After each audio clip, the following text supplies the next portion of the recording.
बंदी छोड़ सतगुरु रामपाल जी महाराज जी की जय हो। परमपिता परमेश्वर जी की असीम कृपा से एक बार पुनः आप और हम सभी सत्सेवक भाई बहन लाइव साध संगति के लिए सोशल मीडिया पे एकत्रित हुए हैं। ये परमपिता परमेश्वर सतगुरु रामपाल जी महाराज जी की असीम दया है, उनकी मेहर है, जो उन्होंने अपनी गैर हाजिरी में, अपनी अनुपस्थिति में हम सभी भाई बहनों को सोशल मीडिया के माध्यम से एक दूसरे के साथ उस परमेश्वर की महिमा का गुणगान करने के लिए समय दिया। और पुण्यात्माओं, भरपूर फ़ायदा हम सभी भाई बहन आपस में साध संगति का उठा भी रहे हैं, क्योंकि सतगुरु देव जी के सत्संगों के अलावा यदि दूसरे स्थान पे कोई चीज़ आती है तो वो केवल साध संगति होती है। जिस प्रकार स्कूल कॉलेज में टीचर या लेक्चरर बच्चों को जो सिलेबस पढ़ा देता है, उसके बाद में वो बच्चे आपस में बैठ के उसके ऊपर डिस्कस करते हैं, रिवीजन करते हैं और संत भाषा में इसको साध संगति कह देते हैं। तो पुण्यात्माओं, आप और हम सभी ने इस साध संगति का भरपूर फ़ायदा उठाना है और हम उठा भी रहे हैं। और वर्तमान समय में ये साध संगति बेहद ही ज़रूरी थी, क्योंकि काल भगवान ने संगत में चारों तरफ अपने एजेंट फैला रखे हैं। हर तरह से वो भगत समाज को भ्रमित करने में लगे हुए हैं और कोई दूसरा नहीं है, खुद इसी परमात्मा की संगत में बड़े बड़े समझे जाने वाले भगत भाई बहन और खुद इस परमपिता परमेश्वर सतगुरु रामपाल जी महाराज जी के कलयुगी परिवार वाले, अर्थात भाई बंधु, बेटा बेटी, रिश्तेदार, जवाई, ये सभी लोग वर्तमान में उस काल भगवान की तरफ से इस पृथ्वी पे सीधे एजेंट हैं। तो हमने इन लोगों से बच के चलना है और इनके कर्म कुकर्मों से, इनके आचार विचार से, इनकी भक्ति विहीन क्रियाओं से आप और हम सभी पिछले 7 वर्षों से अच्छे से परिचित हैं। तो किसी को भी समझने में ये दुविधा नहीं होनी चाहिए कि कौन परमेश्वर का है और कौन काल का एजेंट है। और आज आपके सामने ऐसे ही कुछ सबूत पेश किए जाएंगे, कुछ प्रमाण पेश किए जाएंगे, जिन प्रमाणों को देखने के बाद में यदि कोई वास्तव में उस परमपिता परमेश्वर की अच्छी आत्मा होगी, हंस आत्मा होगी, तो उसे नीर और खीर का निबेरा करने में ज़्यादा समय नहीं लगेगा। वो तुरंत पहचान जाएगा कि आज से पहले हम जिन पूज्य गुरुदेव जी के कलयुगी परिवार वालों को, जिनमें उनकी बेटा बेटी, उनकी पत्नी, उनका भाई, उनके रिश्तेदार थे, हम उनको देवी देवताओं से नीचे नहीं आंका करते थे। लेकिन इस ज्ञान आधार से अब पता चलेगा कि उन कलयुगी परिवार वालों की औकात तो एक जो सड़क छाप व्यक्ति होता है या जो मंदबुद्धि श्रेणी का जो व्यक्ति होता है, उससे भी गई गुजरी है आध्यात्मिक क्षेत्र में। तो पुण्यात्माओं, आज हम साध संगति की शुरुआत करेंगे एक ऐसे वीडियो से, जिस वीडियो को सतलोक आश्रम मैनेजमेंट हरियाणा ने संगत में वायरल किया हुआ है और उसका टाइटल है गुरुद्रोहियों का पर्दाफाश पार्ट 1 और पार्ट 2। बहुत सारे भगत भाई बहनों को ये वीडियो भेज कर इस वीडियो में दुनिया भर की उआबाई और बकवाद भर के सत्सेवकों के खिलाफ जहर उगल के अनायास तरीके से, बिना किसी प्रमाणों के, बिना किसी सबूतों के, जबरन उसमें वो अंधकार ठोक ठोक के भर के और भगत समाज के ऊपर फैलाया जा रहा है। बहुत सारे भगत भाई बहनों के फ़ोन आए कि भगत जी, एक निराधार वीडियो सतलोक आश्रम मैनेजमेंट हरियाणा वालों के द्वारा संगत में बार बार सेंड किया जा रहा है और उसका शीर्षक है गुरुद्रोहियों की झूठ का पर्दाफाश। तो पुण्यात्माओं, वीडियो तो कोई भी बना सकता है, कोई बड़ी बात नहीं है। सबके पास मोबाइल हैं, मोबाइल में फंक्शन है, वीडियो तो कोई भी बना सकता है। लेकिन वो वीडियो महत्वपूर्ण होता है जिस वीडियो में सबूत हों, जिस वीडियो में प्रमाण हों। तो आज आपको उस वीडियो के ऊपर भी कुछ विश्लेषण करके दिखाएंगे, ताकि उन आत्माओं का भी भ्रम निवारण हो जो अभी ज्ञान में थोड़ी कच्ची हैं और जो किसी के भी कहने से सुनने से तुरंत भ्रमित हो जाती हैं। उसके अलावा आपको एक मैसेज भी पढ़ाएंगे जो कि कॉल एजेंट सतलोक आश्रम मैनेजमेंट हरियाणा वालों के द्वारा संगत में शेयर किया जा रहा है। और इनके अधीन जितने भी चापलूस हैं, जितने भी फर्जी नामदान केंद्र वाले हैं, जितने भी कोऑर्डिनेटर हैं, स्टेट कोऑर्डिनेटर हैं, इन सभी लोगों की आज विशेष एक ड्यूटी लगा रखी है कि संगत वालों को सत्सेवकों से दूर रखो। कहीं संगत वाले जो हमें ज्योति पाठ और दान का पैसा दे के हमें पाल रहे हैं, हमें पोस रहे हैं, जिनके दान के पीछे हमारे बच्चे पढ़ और पल रहे हैं, हमारी गाड़ी का डीजल पेट्रोल का काम चल रहा है, हम लोग प्रॉपर्टियां खरीद रहे हैं, अय्यासियां कर रहे हैं, मौज मस्तियां कर रहे हैं, कहीं हमारा वो रंगीलापन जो जीवन है वो समाप्त ना हो जाए। तो भगत समाज को भ्रमित करने के लिए तरह तरह के मैसेज इन चापलूसों के द्वारा संगत में वायरल किए जा रहे हैं। उनमें से एक मैसेज है, सतगुरुदेव जी की जय, अति आवश्यक सूचना। जैसा कि आप सभी जानते हैं कि सतगुरुदेव जी ने संजय तथा पवन को गुरुद्रोही घोषित कर रखा है। इसके बावजूद भी ये दोनों अपनी हरकतों से बाज नहीं आ रहे तथा भक्तों के पास नए नए तरीके अपनाकर गुमराह करने की कोशिश कर रहे हैं। उल्टा चोर कोतवाल को डांट रहा है। इसलिए आप सभी से प्रार्थना है कि आप जी को अगर इनका कोई भी मैसेज आपके फ़ोन पर या फिर सोशल मीडिया प्लेटफार्म पर बनी आपकी आईडी पर आता है तो उसे बिना पढ़े ही डिलीट कर दें और गलती से भी किसी अन्य भगत आत्मा के पास फॉरवर्ड ना करें। सतगुरुदेव जी ने हम सभी को ना तो ज्ञान में कच्चा छोड़ा है और ना ही भक्ति में। हम सभी नीचों पर दया करते हुए परमात्मा समय समय पर ऑडियो संदेश के माध्यम से सचेत करते रहते हैं। इसलिए आप खुद भी सतर्क रहें तथा अपने आसपास के सभी भक्तों को भी सतर्क करें। सत साहेब जी, बंदी छोड़ सतगुरु रामपाल जी भगवान की जय। देखो, भगवान शब्द और लगाते हैं संत रामपाल जी महाराज जी के आगे, जबकि मनाते हैं नालायक उनका जन्मदिन।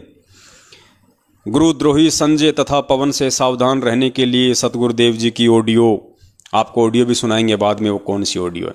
तो देखो पुण्यात्माओं, ये क्या हुआ भाई लिखते हैं। इसलिए आप सभी भक्तों से प्रार्थना है कि आप जी को अगर इनका कोई भी मैसेज आपके फ़ोन या फिर सोशल मीडिया प्लेटफार्म पर बनी आपकी आईडी पर आता है तो उसे बिना पढ़े ही डिलीट कर दें।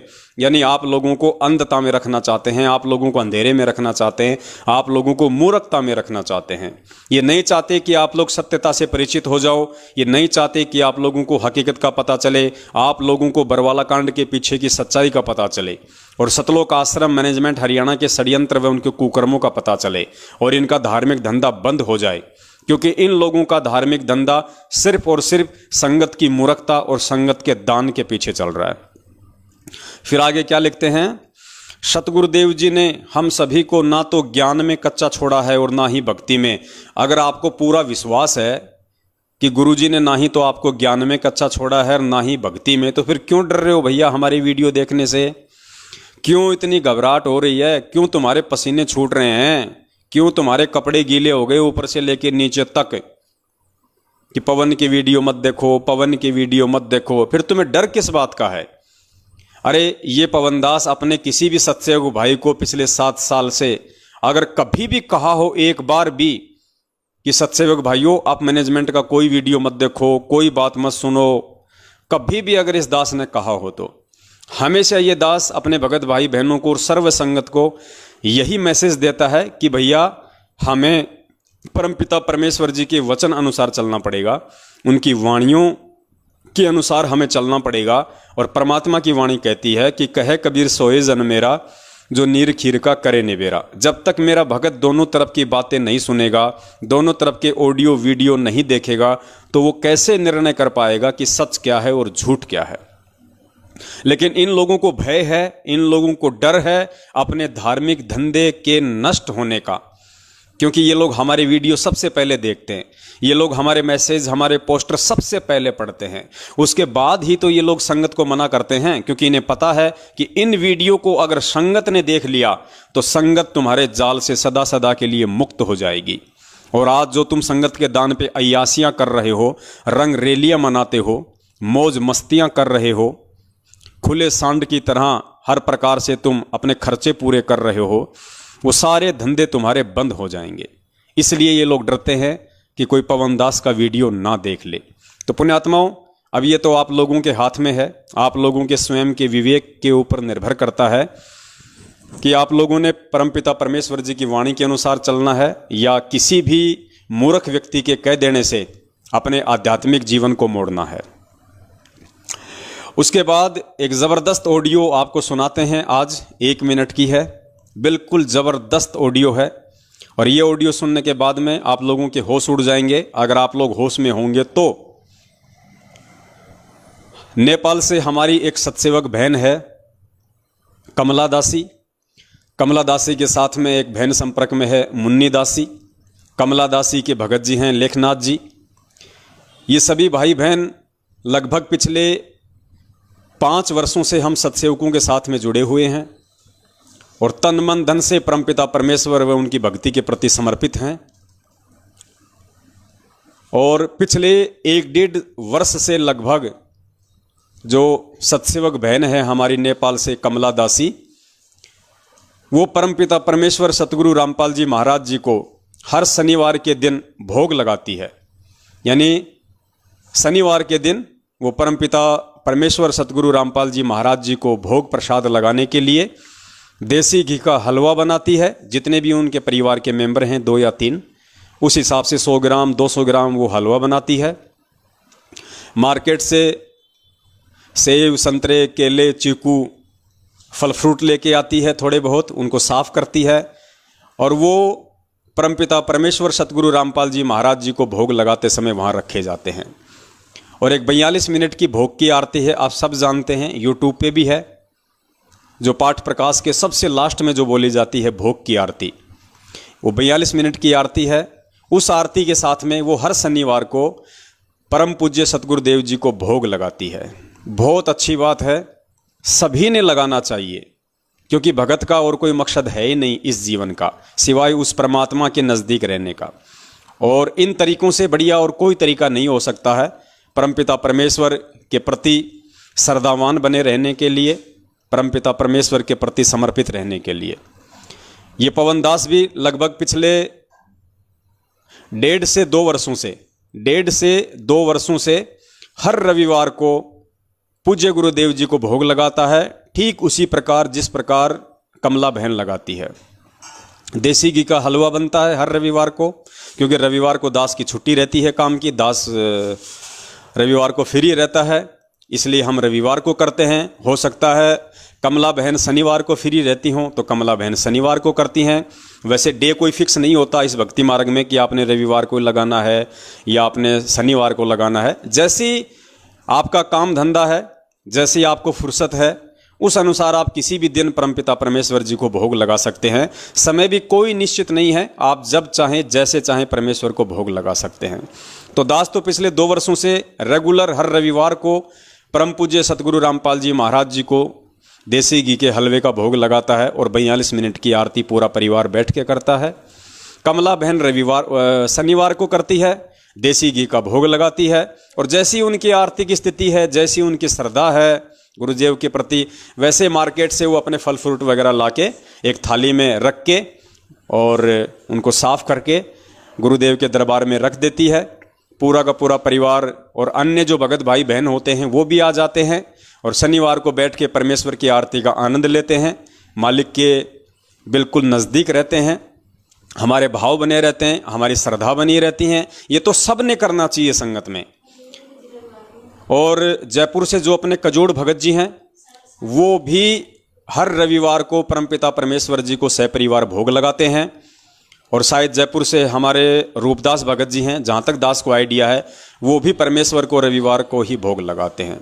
या बहुत सारी बार आपस में वो दोनों सहपरिवार एक जगह भी परमेश्वर को भोग लगाते हैं, क्योंकि वो दोनों आसपास में रहते हैं। तो ये तो पुण्यात्माओं सब ने लगाना चाहिए। और दास तो ये कहेगा कि अगर कोई भाई बहन अगर फ्री है, जिसको कोई काम धाम नहीं है और जिसकी आर्थिक स्थिति अच्छी है, वो तो रोज लगाओ परमेश्वर को भोग। उसको तो रोज लगाना चाहिए अपने मालिक को 42 मिनट की आरती के साथ में भोग। 42 मिनट की आरती है जिसके लास्ट में परमेश्वर का शब्द आता है, आज लग्या साहिब को भोग दिन के टुकड़े पानी का, कोई जगह पुरबला भाग। ये इतनी अच्छी वाणी है परमात्मा की, इतना अच्छा शब्द है परमेश्वर का, और पूरी 42 मिनट की ऐसी आरती है कि आपका ध्यान कहीं नहीं भटकता। हर शब्द आपकी आत्मा को छूता है, एक विशेष आत्मिक अनुभव, आत्मिक शांति, आत्मिक आनंद उस आत्मा को प्राप्त होती है जब वो परमपिता परमेश्वर को देसी घी के हलवे के साथ या फल फ्रूट के साथ में जब सह परिवार बैठ के या जैसे भी वो भोग लगाता है। तो बहन पिछले 1.5 साल से पूज्य गुरुदेव जी को भोग लगा रही है, क्योंकि भाई हमारा परमात्मा हमारा पूज्य गुरुदेव है, हमारा भगवान, हमारा इष्ट, हमारा देव, हमारा महादेव, हमारी जगदम्बा, हमारा जगदीश, हमारा भाई, हमारी माता, हमारे पिता, हमारे बंधु, हमारे रिश्तेदार, हमारे दुख सुख का साथी, हमारे कष्टों को हरने वाला, विघ्नों को दूर करने वाला, संकटों को हरने वाला, हमारा साथी, हमारा संगी, हमारा सब कुछ परम पूज्य सतगुरु रामपाल जी महाराज जी हैं। तो हम उनका भोग नहीं लगाएंगे तो फिर हम किसका भोग लगाएंगे? और जैसी आपकी श्रद्धा है, जैसे आपके भाव हैं, जैसा उस परमपिता परमेश्वर ने आपको इस व्यस्त सांसारिक जीवन में समय दिया हुआ है, आप जी चाहें तो परमेश्वर को रोज भोग लगाइए, आपको कोई मना नहीं करने वाला। और गुरुदेव आपसे उतना ही प्रसन्न होंगे, क्योंकि परमात्मा तो चाहते यही हैं कि ये बच्चे मेरे से किसी भी बहाने जुड़े रहें। तो पुण्यात्माओं, पिछले 1.5 साल से कमला बहन नेपाल से परमेश्वर को भोग लगा रही है, और भोग लगाने के बाद में वो वीडियो बनाती है पूरा, और उस वीडियो को अपने YouTube चैनल पे भी डाल देती है, वैसे भी सोशल मीडिया पे डाल देती है। लेकिन नेपाल के जो कोऑर्डिनेटर हैं या नेपाल का जो स्टेट कोऑर्डिनेटर है, उन लोगों को ये सब अच्छा नहीं लगता। उन लोगों को बिल्कुल भी अच्छा नहीं लगता कि संत रामपाल जी महाराज जी को कोई भोग लगाए, और संत रामपाल जी महाराज जी की इतनी श्रद्धा से, इतनी तन्मयता से, इतना विश्वास के साथ नेपाल में कोई भगत भक्ति करे, उसको ये बात बिल्कुल भी रास नहीं आती है। तो उस चुगलखोर व्यक्ति ने बगैर कमला दासी से बातचीत किए इस विषय पे कि भाई तू क्यों भोग लगाती है, और बातचीत करे तो वो नालायक व्यक्ति वो किस मुंह से बात करे।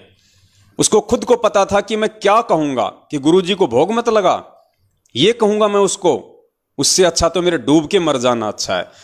तो अंदर ही अंदर शर्मिंदा होते हुए और बिना कोई बातचीत हमारी कमला बहन से किए उसने डायरेक्ट उस नेपाल के चुगलखोर व्यक्ति ने और हिंदुस्तान की एक चुगलखोर औरत के पास फोन किया।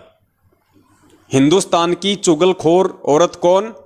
परमपिता परमेश्वर सतगुरु रामपाल जी महाराज जी की कलयुगी बेटी मंजू। क्योंकि देखो पुण्यात्माओं, चुगलखोर को चुगलखोर ही कहा जाएगा और चुगलखोरनी को चुगलखोरनी ही कहा जाएगा, क्योंकि हम तो परमेश्वर के वचन पे, उनकी वाणियों पे चलने वाले भगत हैं, व्यक्ति हैं। तो हमें इसमें ना कोई संशय होती है, ना हमें कोई भय लगता है, ना हमें किसी का कोई डर है, क्योंकि पूज्य गुरुदेव जी ने हमें यही सिखाया कि बेटा साचा शब्द कबीर का प्रकट किया जगमाही, और जैसे को तैसा कहे सो तो निंदा नहीं। अगर बेटा तू चुगलखोर को चुगलखोर कहता है तो उसमें निंदा चुगली नहीं, तू सही कह रहा है। अगर तू डाकू को डाकू कह रहा है तो सही कह रहा है। अगर तू भगोड़े को भगोड़ा कह रहा है तो इसमें कोई निंदा चुगली नहीं होती है। तो हमें तो परमेश्वर के ज्ञान आधार से चलना है, और हम चल भी रहे हैं। तो नेपाल के उस महाचुगलखोर व्यक्ति अर्थात वहाँ के कोऑर्डिनेटर या स्टेट कोऑर्डिनेटर ने हिंदुस्तान की एक चुगलखोरनी औरत परम पूज्य सतगुरु रामपाल जी महाराज जी की कलयुगी बेटी मंजू को फ़ोन किया, और उस चुगलखोरनी औरत ने भी हमारी कमला बहन से कोई बातचीत नहीं की, क्योंकि उसको भी पता है कि मैं किस मुंह से बात करूंगी, क्या कहूंगी मैं कि परमेश्वर का भोग मत लगाओ।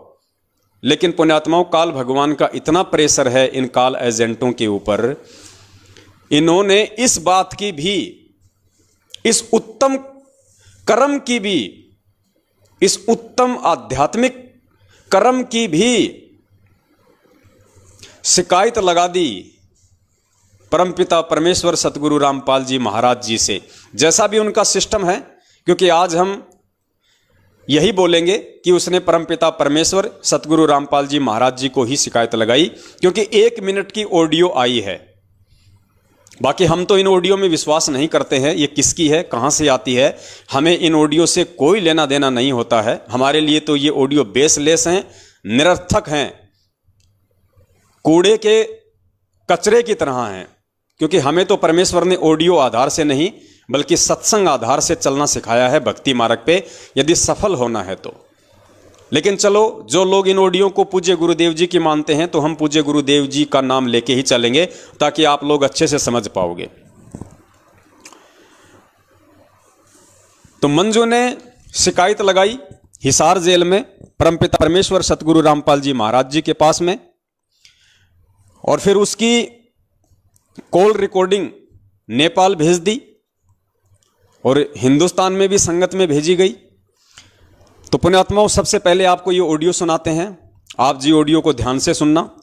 उसके बाद फिर परमपिता परमेश्वर इन दोनों चुगलखोरों की महा अज्ञानता का पर्दाफाश करवाएंगे कि ये किस नीचता पर उतराए हैं, किस घटियापन पर उतराए हैं, इन्हें अपने पराये में भी कोई भेद नजर नहीं आ रहा है।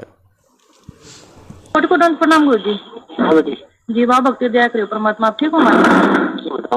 गुरु जी प्रार्थना है गुरु जी, और नेपाल के कुछ भगत आत्मा है जो गुरुद्रोही पवन और संजय के संपर्क में आ गए गुरु जी, और वे ना जी मन माना तरीके से भंडारा निकालते हैं, घर में फूल फल और फूल रखते हैं, और जैसे भोग की विधि पाठ प्रकाश में होता है ना जी, वो ही सारी करके और यूट्यूब और फेसबुक पर डाल रहे हैं। उनको नाम बताओ, उनका निकाल दो। कमला दासी है गुरु जी, उसका पति लेखनाथ दास, और करीबी है जी मुन्ना दासी, मोहला जनपद। बेटी ने तो बताया उनका नाम है। हाँ जी, नेपाल के रहने वाले हैं। क्या क्या नाम बताए? कमला दासी गुरु जी, उसके पति लेखनाथ दास, उसका पति लेखनाथ। हाँ जी, और करीबी है मुन्ना दासी, इनका सहयोग कर रहे हैं गुरु जी। हाँ, तो ये जितने भगत हैं या तो सुधार कर ले, जो जिस तरह ये गलतियां कर रहे हैं इसको सुधार ले, नहीं तो इनको मिशन से निकाल दिया जाए, इनको गुरुद्रोही घोषित कर दिया जाएगा। इनको लिख कर भेज दो। जी गुरु जी। हाँ ठीक है बेटा जी, दंडवत प्रणाम गुरु जी। और सत्साई पुण्यात्माओं, 1 मिनट की ऑडियो आपने सुनी। मुझे तो सुनते ही बड़ी हंसी आई इस ऑडियो पे कि इन लोगों का अपना भी जो बचा खुचा जो विवेक था वो भी काल भगवान ने हर लिया है, और इन नालायकों को खाली खोका बना के इस पृथ्वी लोक पे इनका चोटा पकड़ के घुमा रहा है काल भगवान। इनको कुछ भी ध्यान नहीं है कि हम क्या कर रहे हैं, हम किस चीज़ की शिकायत कर रहे हैं, किस चीज़ की शिकायत नहीं करनी चाहिए, हम किस से शिकायत कर रहे हैं, क्या उसका रिजल्ट आएगा। पुण्यात्माओं, इसी को कहते हैं काल भगवान की सूक्ष्म चाल। अंदर से पूरा खोका कर दिया सतलोक आश्रम मैनेजमेंट हरियाणा को, बिल्कुल थोता और खोका। पुण्यात्माओं, आप इस भक्ति मार्ग पे लगे हैं, और भक्ति मार्ग का आधार, भक्ति मार्ग का मूल सतगुरु होता है, क्योंकि ये बातें उस तत्वदर्शी संत के सत्संगों से ही मालूम पड़ती हैं। और परमेश्वर भी कहते हैं मंगलाचरण के लास्ट में कि 33 कोटि या धारा, आगे क्या वाणी, 33 कोटि या धारा ध्यावे सहस 88, उतरे भव जल पारा, कट है यम की फांसी। यानी 33 कोटि या धारा। फिर आगे उस मंगलाचरण में सरलार्थ किया गया है कि वो पूर्ण परमेश्वर, वो सबका दाता, वो सबका सृष्टि रचनहार, वो कबीर परमेश्वर 33 कोटि या धारा अर्थात 33 करोड़ देवी देवताओं की भक्ति का मूल आधार भी वो कबीर परमेश्वर ही है। और 33 करोड़ देवी देवता भी उस एकमात्र परमपिता परमेश्वर की ही आराधना करते हैं, उसी को अपना आधार मानते हैं, उसी को अपना मूल मानते हैं, अपना सब कुछ मानते हैं। आप लोगों ने देखा होगा मोटरसाइकिल का जो पहिया होता है, जो रिम होती है, या साइकिल की जो रिम होती है, और चारों तरफ उसके वो ताड़ियाँ होती हैं वायर से, और बीच में उसके एक्सल होता है। एक्सल, अब पुण्यात्माओं, वो जो एक्सल है वो उस टायर और उस जितनी भी वो ताड़ियाँ हैं वो उन सब का आधार है। उस एक्सल के सहारे वो टायर घूम रहा है, वो टायर बिल्कुल गोल है, वो रिम बिल्कुल गोल है। अगर वो एक्सल ना हो तो वो टायर जो है वो किसी भी गाड़ी में फिट नहीं किया जा सकता। इसी प्रकार ये जो पूर्ण परमेश्वर हैं, जो वर्तमान में सतगुरु रामपाल जी महाराज जी के रूप में धरती पे प्रकट हैं, ये उस एक्सल की तरह इस सकल सृष्टि का आधार है। जितने भी देवी देवता हैं, ब्रह्मा विष्णु महेश हैं, काल है, दुर्गा है, ये अपनी भक्ति का मूल आधार, अपना मूल केवल उस परमपिता परमेश्वर को ही मानते हैं। तभी तो उसने गीता जी में अर्जुन से कहा कि अर्जुन, तुझे गुप्त से गुप्त बात बताता हूं कि मेरा इष्ट देव भी वही है, और तुझे अगर उसकी प्राप्ति करनी है तो किसी तत्वदर्शी संत की तलाश कर ले। तो पुण्यात्माओं, फिर हम जीवों की क्या औकात जो उस परमेश्वर के अलावा कोई दूसरा हमारा आधार हो, और जब हमारा वही एकमात्र आधार है तो पुण्यात्माओं फिर हम किसको भोग लगाएं? हम किसको भोग लगाएं फिर उसको छोड़ के? मतलब विचार करना होगा आज संगत को कि हम जिस परमपिता परमेश्वर सतगुरु रामपाल जी महाराज जी को अपना परमेश्वर मान चुके हैं, अपना तन मन धन हम जिनके श्री चरण कमलों में समर्पित कर चुके हैं, अपनी भक्ति का और अपने सांसारिक जीवन का हम उनको आधार मान चुके हैं, तो उनके अलावा ये सतलोक आश्रम मैनेजमेंट हरियाणा फिर हमारे से और किसको भोग लगवाना चाहता है? और इस मंद बुद्धि औरत मंजू को तो इतना भी ज्ञान नहीं रहा, आभास नहीं रहा कि नालायक कम से कम इतना ही सोच लेती कि ये लोग मेरे बाप को भोग लगा रहे हैं। अरे मंजू, हम तेरे बाप को ही भोग लगा रहे हैं, हम किसी और को भोग नहीं लगा रहे, हम तेरे बाप को भोग लगा रहे हैं, तेरे बाप को, जिसे पूरी दुनिया सतगुरु रामपाल जी महाराज कह रही है। और तेरे बाप को भोग लगाते लगाते भी तेरे को अच्छा नहीं लग रहा, तेरे को रास नहीं आ रहा, तो दुनिया का सबसे बड़ा गुरुद्रोही और काल एजेंट और कौन हो सकता है दुनिया में? पुण्यात्माओं, मेरे बाप की यदि कोई प्रशंसा करे, मेरे बाप की यदि कोई बड़ाई करे, मेरे बाप को अगर 50 जगह अगर कोई कहे कि भाई जो पवन दास का जो पिताजी है भाई बहुत अच्छा है, भाई आदमी एकदम इंसाफ शरीफ आदमी है, जो बात बोलता है बिल्कुल मुंह पे बोलता है, और कोई यदि मेरे बाप को भोग लगाए, मेरे बाप को देवी देवताओं की तरह पूजे, तो पुण्यात्माओं मेरा सीना तो फक्र से चौड़ा हो जाना चाहिए, मेरा तो 1.25 किलो खून बॉडी में डेवलप हो जाना चाहिए।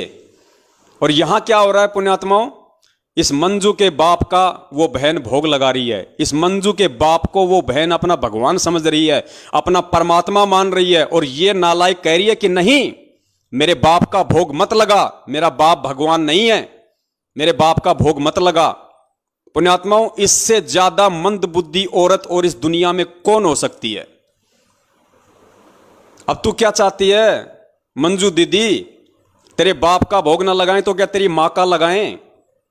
तेरे चाचा का भोग लगाना शुरू कर दें, या तेरे दोनों भाइयों का और तेरे पति संजय भगोड़े का भोग लगाना शुरू कर दें? ये चाहती है क्या? पुण्यात्माओं, दिमाग का स्तर इन लोगों का कितना नीचे गिर चुका है, ये भी इनमें कॉमन सेंस भी नहीं रही। ये कम से कम इतना तो सोचती है प्रार्थना लगाते समय कि नेपाल की जो सत्सेवक बहन है कमला दासी, वो किसका भोग लगा रही है, किसको भोग लगा रही है, उस भोग की थाली के सामने फोटो किसकी रखी है?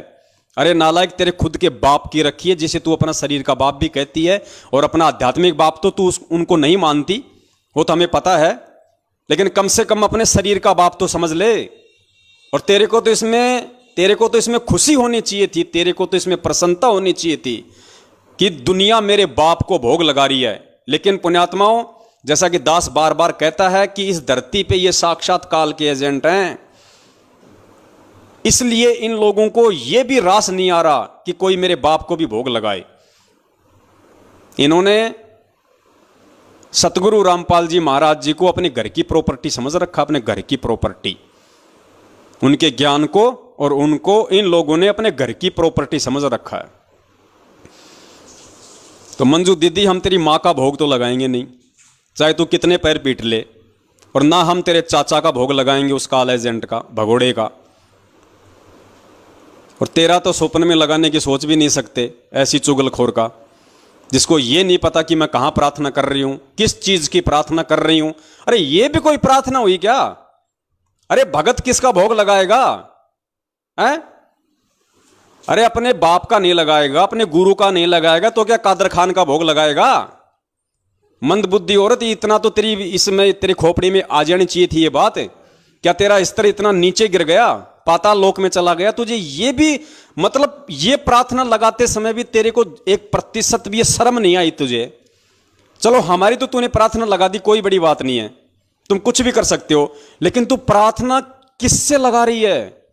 अरे इतनी तो तेरे को शर्म आनी चाहिए थी कि मैं भगवान से कह रही हूं कि दुनिया भगवान का भोग लगा रही है, तू शिकायत कर रही है। दुनिया जिस भगवान का भोग लगा रही है और जो भगवान चाहता है कि दुनिया मेरा भोग लगाए, उसी भगवान से तू प्रार्थना कर रही है। तेरी बुद्धि का स्तर कहां पानी लेने गया है? पुण्यात्मा, इनकी बुद्धि घास चरने चली गई, बिल्कुल ये खाली हो चुके हैं एडी से लेके चोटी तक। ये खुद तो डूबे हुए हैं, ये बाकी संगत को भी लेके डूबेंगे। तो आप लोगों ने सावधान रहना है। और मैं तो निवेदन करूंगा आज इस लाइव साध संगति के माध्यम से, मेरे जितने भी भगत भाई बहन मुझे सुन पा रहे हैं, देख पा रहे हैं, पुण्यात्माओं, अब विनाश का समय बहुत निकट है, क्योंकि परमेश्वर की असुर निकंदन रमैणी में जो वाणी है कि आवेगा दखन से दीवाना काबुल का, काल किलकिलियम गल है तुर्काना, किलकिलियम अवतार कला, जीतन जन झुंझमुला। तो पुण्यात्माओं, वो जो काबुल का जो यूज किया गया वहां पे कि सबसे पहले काबुल देश पे अटैक होगा, फिर काबुल देश की रक्षा के लिए दूसरी मुस्लिम कंट्री आएंगी, फिर दूसरे के पक्ष में दूसरी कंट्री आएंगी और ये विश्व युद्ध शुरू हो जाएगा। और उसके बाद में मुस्लिम देश 90% आपस में लड़के कटके ही मर जाएंगे।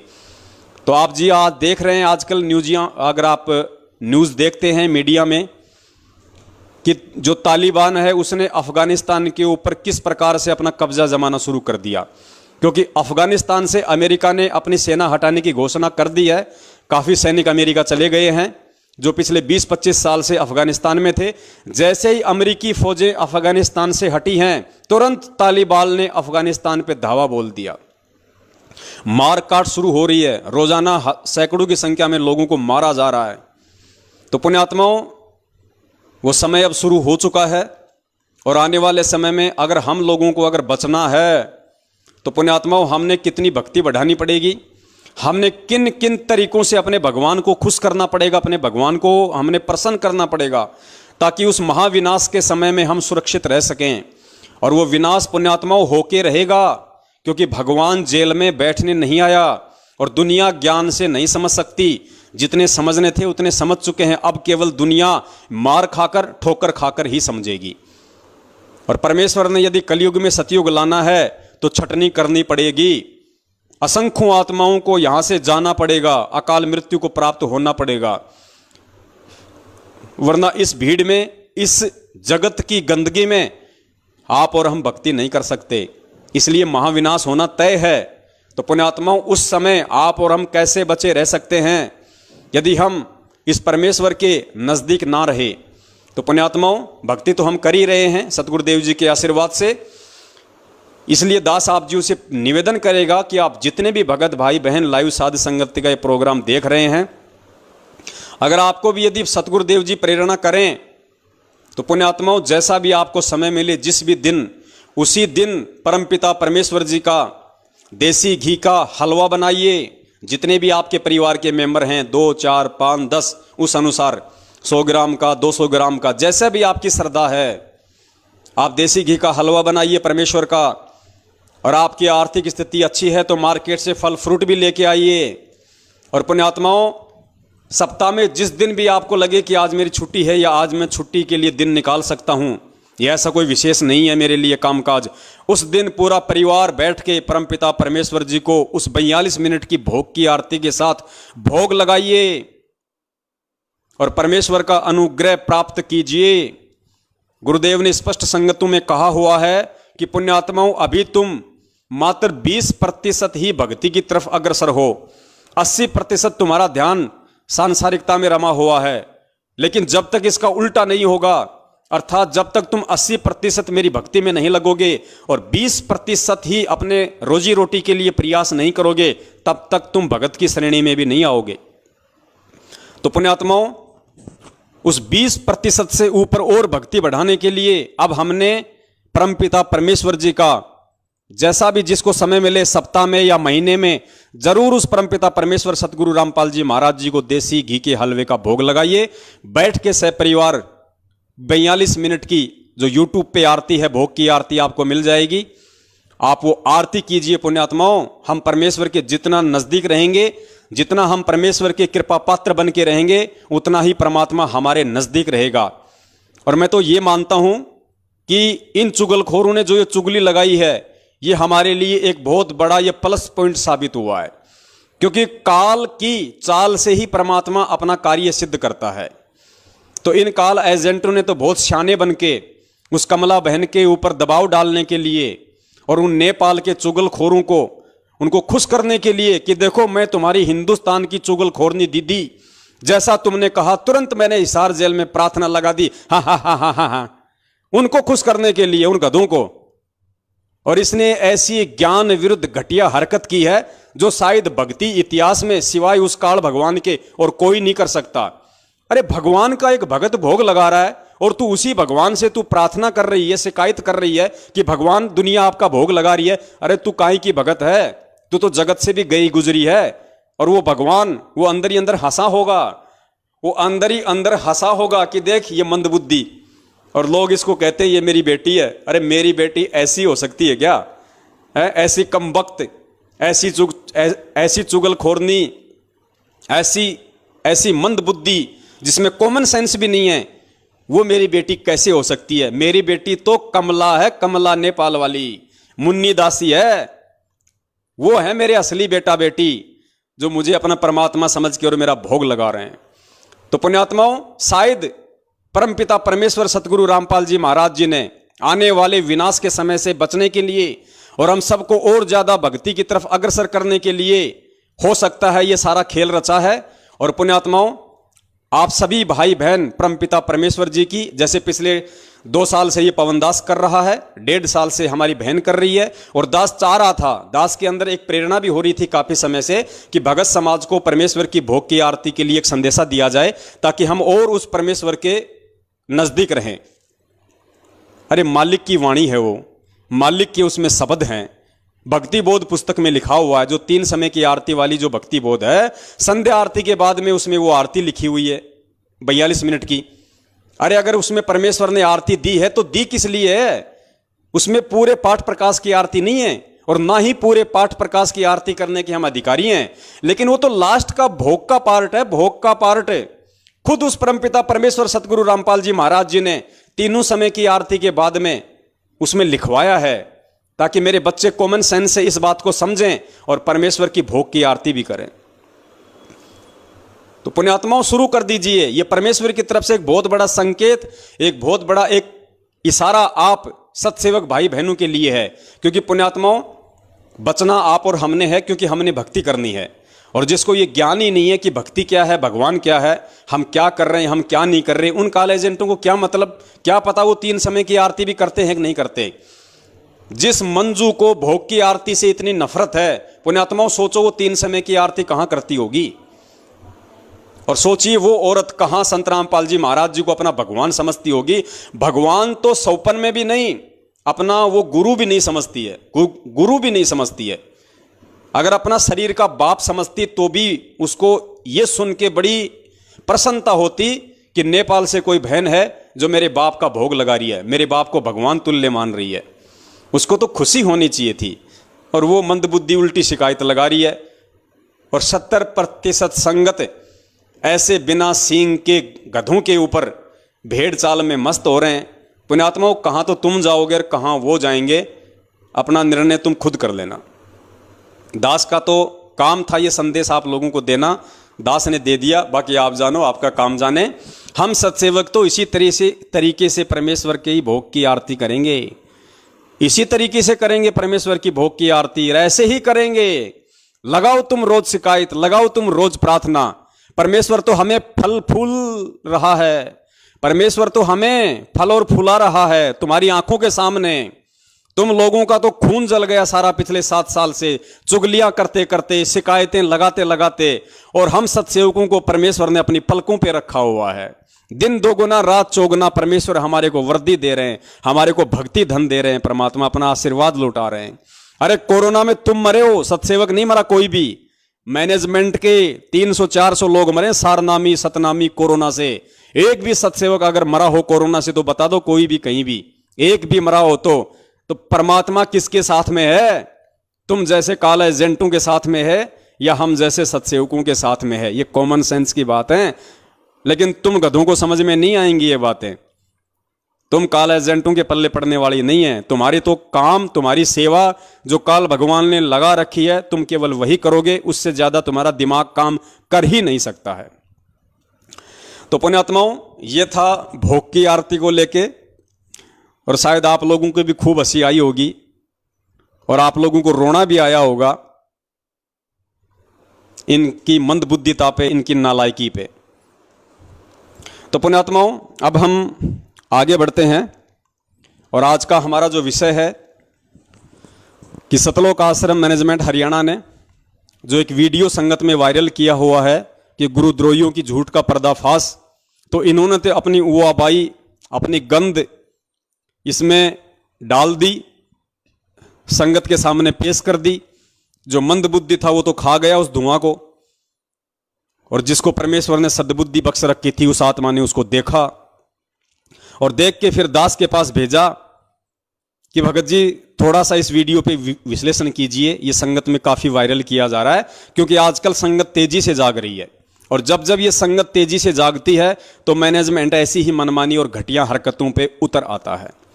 तो पुण्यात्माओं, हम सत्सेवकों का काम है कि आपको दोनों तरफ की बातों से हम अपडेट रखें। तो हम आपको वो वीडियो भी सुनाएंगे, हो सकता है आपने सुन भी रखा होगा, और जिन भाइयों ने नहीं सुना वो भी इस वीडियो को सुने, क्योंकि हम तो खुद चला के आपको इनको वीडियो दिखाएंगे, आपको सुनाएंगे, तभी तो आप निर्णय करोगे। अगर मैं ही आपको बोल दूं अपनी तरफ से और आपको यदि मैं वो मैनेजमेंट वाला वीडियो ना दिखाऊं जो इन्होंने संगत में वायरल कर रखा है, तो आप कैसे समझ पाओगे कि क्या सही है और क्या गलत है? आप तो यही कहोगे कि पवन दास तो अपनी तरफ से बोल रहा है। लेकिन पुण्यात्माओं, हम सत्सेवक हैं और ये भक्ति मार्ग गुरुजी ने बताया निष्पक्ष होके चलने का है, पक्ष और विपक्ष से दूर निष्पक्ष होके। तो आपको साथ में इन लोगों का वीडियो दिखाऊंगा, उसके बाद में फिर ज्ञान आधार से परमात्मा इस पे विश्लेषण करवाएंगे। तो सुनिए इनकी गदर फिल्म का पार्ट 3। सभी भक्तों को सच्चाई। हमने पिछली वीडियो के माध्यम से आपको सच्चाई से परिचित कराने की कोशिश की कि किस तरह कुछ तथाकथित सत्सेवक जिनको सदगुरुदेव संत रामपाल जी महाराज ने गुरुद्रोही घोषित किया हुआ है, वो झूठ पर झूठ बोलते आ रहे हैं। यह बात स्पष्ट हो चुकी है कि संजय दिल्ली व पवन जयपुर तथा जो भी इनके साथ समर्थन में है, उनको सदगुरुदेव जी ने गुरुद्रोही घोषित किया हुआ है। आज समाज में जिसको भी यह पता चल जाता है कि केवल संत रामपाल जी महाराज ही इस संसार से मुक्ति दिला सकते हैं और सतलोक ले जा सकते हैं, फिर चाहे वो सत्संग देखकर समझे हों या पुस्तक पढ़कर, वह नामदान केंद्र पर आकर नाम उपदेश ले लेते हैं। लेकिन दुख तब होता है जब संत रामपाल जी महाराज की हरी भरी बगिया को ये गुरुद्रोही नामक खराब करते हैं। एक तरफ तो हम यह कह रहे हैं कि मोक्ष केवल संत रामपाल जी महाराज ही करा सकते हैं और वही बंदी छोड़ है, इसलिए हम सभी भगत उनका बंदी छोड़ सदगुरु रामपाल जी महाराज के नाम से जयकारा लगाते हैं। दूसरी तरफ ये गुरुद्रोही कह रहे हैं कि सदगुरुदेव जी को षड्यंत्र के तहत फंसा दिया गया। अब पुण्यात्माओं, यही सबसे बड़ा पॉइंट है जो इन्होंने इन वीडियो में रखा है। इनके पास और तो कोई प्रूफ है नहीं हमारे खिलाफ, और तो कोई सबूत है नहीं सिवाय उआबाई के। तो इन्होंने ये जो 4 मिनट का वीडियो बनाया था, इसमें इनका सबसे पहला जो आरोप है, सबसे पहला जो दोषारोपण है हम सत्सेवकों के ऊपर, या यूं कह लीजिए मुझ पवन दास के ऊपर, वो इन्होंने ये लगाया है कि भाई एक तरफ तो ये लोग ये कहते हैं कि परमात्मा तो जो है वो बंदी छोड़ है, और दूसरी तरफ कहते हैं कि परमात्मा को सतलोक आश्रम मैनेजमेंट हरियाणा वालों ने एक षड्यंत्र के तहत फंसाया है। और फिर ये कह रहे हैं कि बताओ पुण्यात्माओं, परमात्मा को षड्यंत्र के तहत कौन फंसा सकता है? अब पुण्यात्माओं, दास ने अनेकों बार ये शब्द कहे हैं। जो बातें सही हैं, जो सत्य है, वो मैं स्वीकार करूंगा। बिल्कुल मैं पिछले 7 साल से यही कहता आ रहा हूं कि परमपिता परमेश्वर सतगुरु रामपाल जी महाराज जी को बरवाला कांड के तहत काल एजेंट सतलोक आश्रम मैनेजमेंट हरियाणा अर्थात राष्ट्रीय समाज सेवा समिति ने, जिनमें उनका भाई, बेटा, बंधु, जवाई, रिश्तेदार और कुछ मूर्ख टाइप के लोग थे, जिन्होंने अपनी मनमानी घटिया हरकतों के चलते और महेंद्र जैसे शीर्ष लोगों ने प्रशासन के साथ मिलके एक सोची समझी साजिश के तहत, एक चाल के तहत गुरुजी के खिलाफ षड्यंत्र रचा और गुरुजी को फंसाया। बिल्कुल मैं अपने इस बात पे कायम हूं, मैं झूठ नहीं बोलूंगा, क्योंकि झूठ बोलना दुष्टों का काम होता है, काल एजेंटों का काम होता है, सत्सेवकों का नहीं होता है। अगर मैंने ये बात कही है कि पूज्य गुरुदेव जी को षड्यंत्र के तहत फंसाया गया है, तो इस चीज को मैं साबित भी करूंगा और मैंने साबित भी किया है। और पुण्यात्माओं, दास ने फिर अपने वीडियो में यह भी जिक्र किया है कि भाई वो परमात्मा है, सारी सृष्टि का रचनहार है, जिसके आधे बाल पे पूरी सृष्टि नहीं है।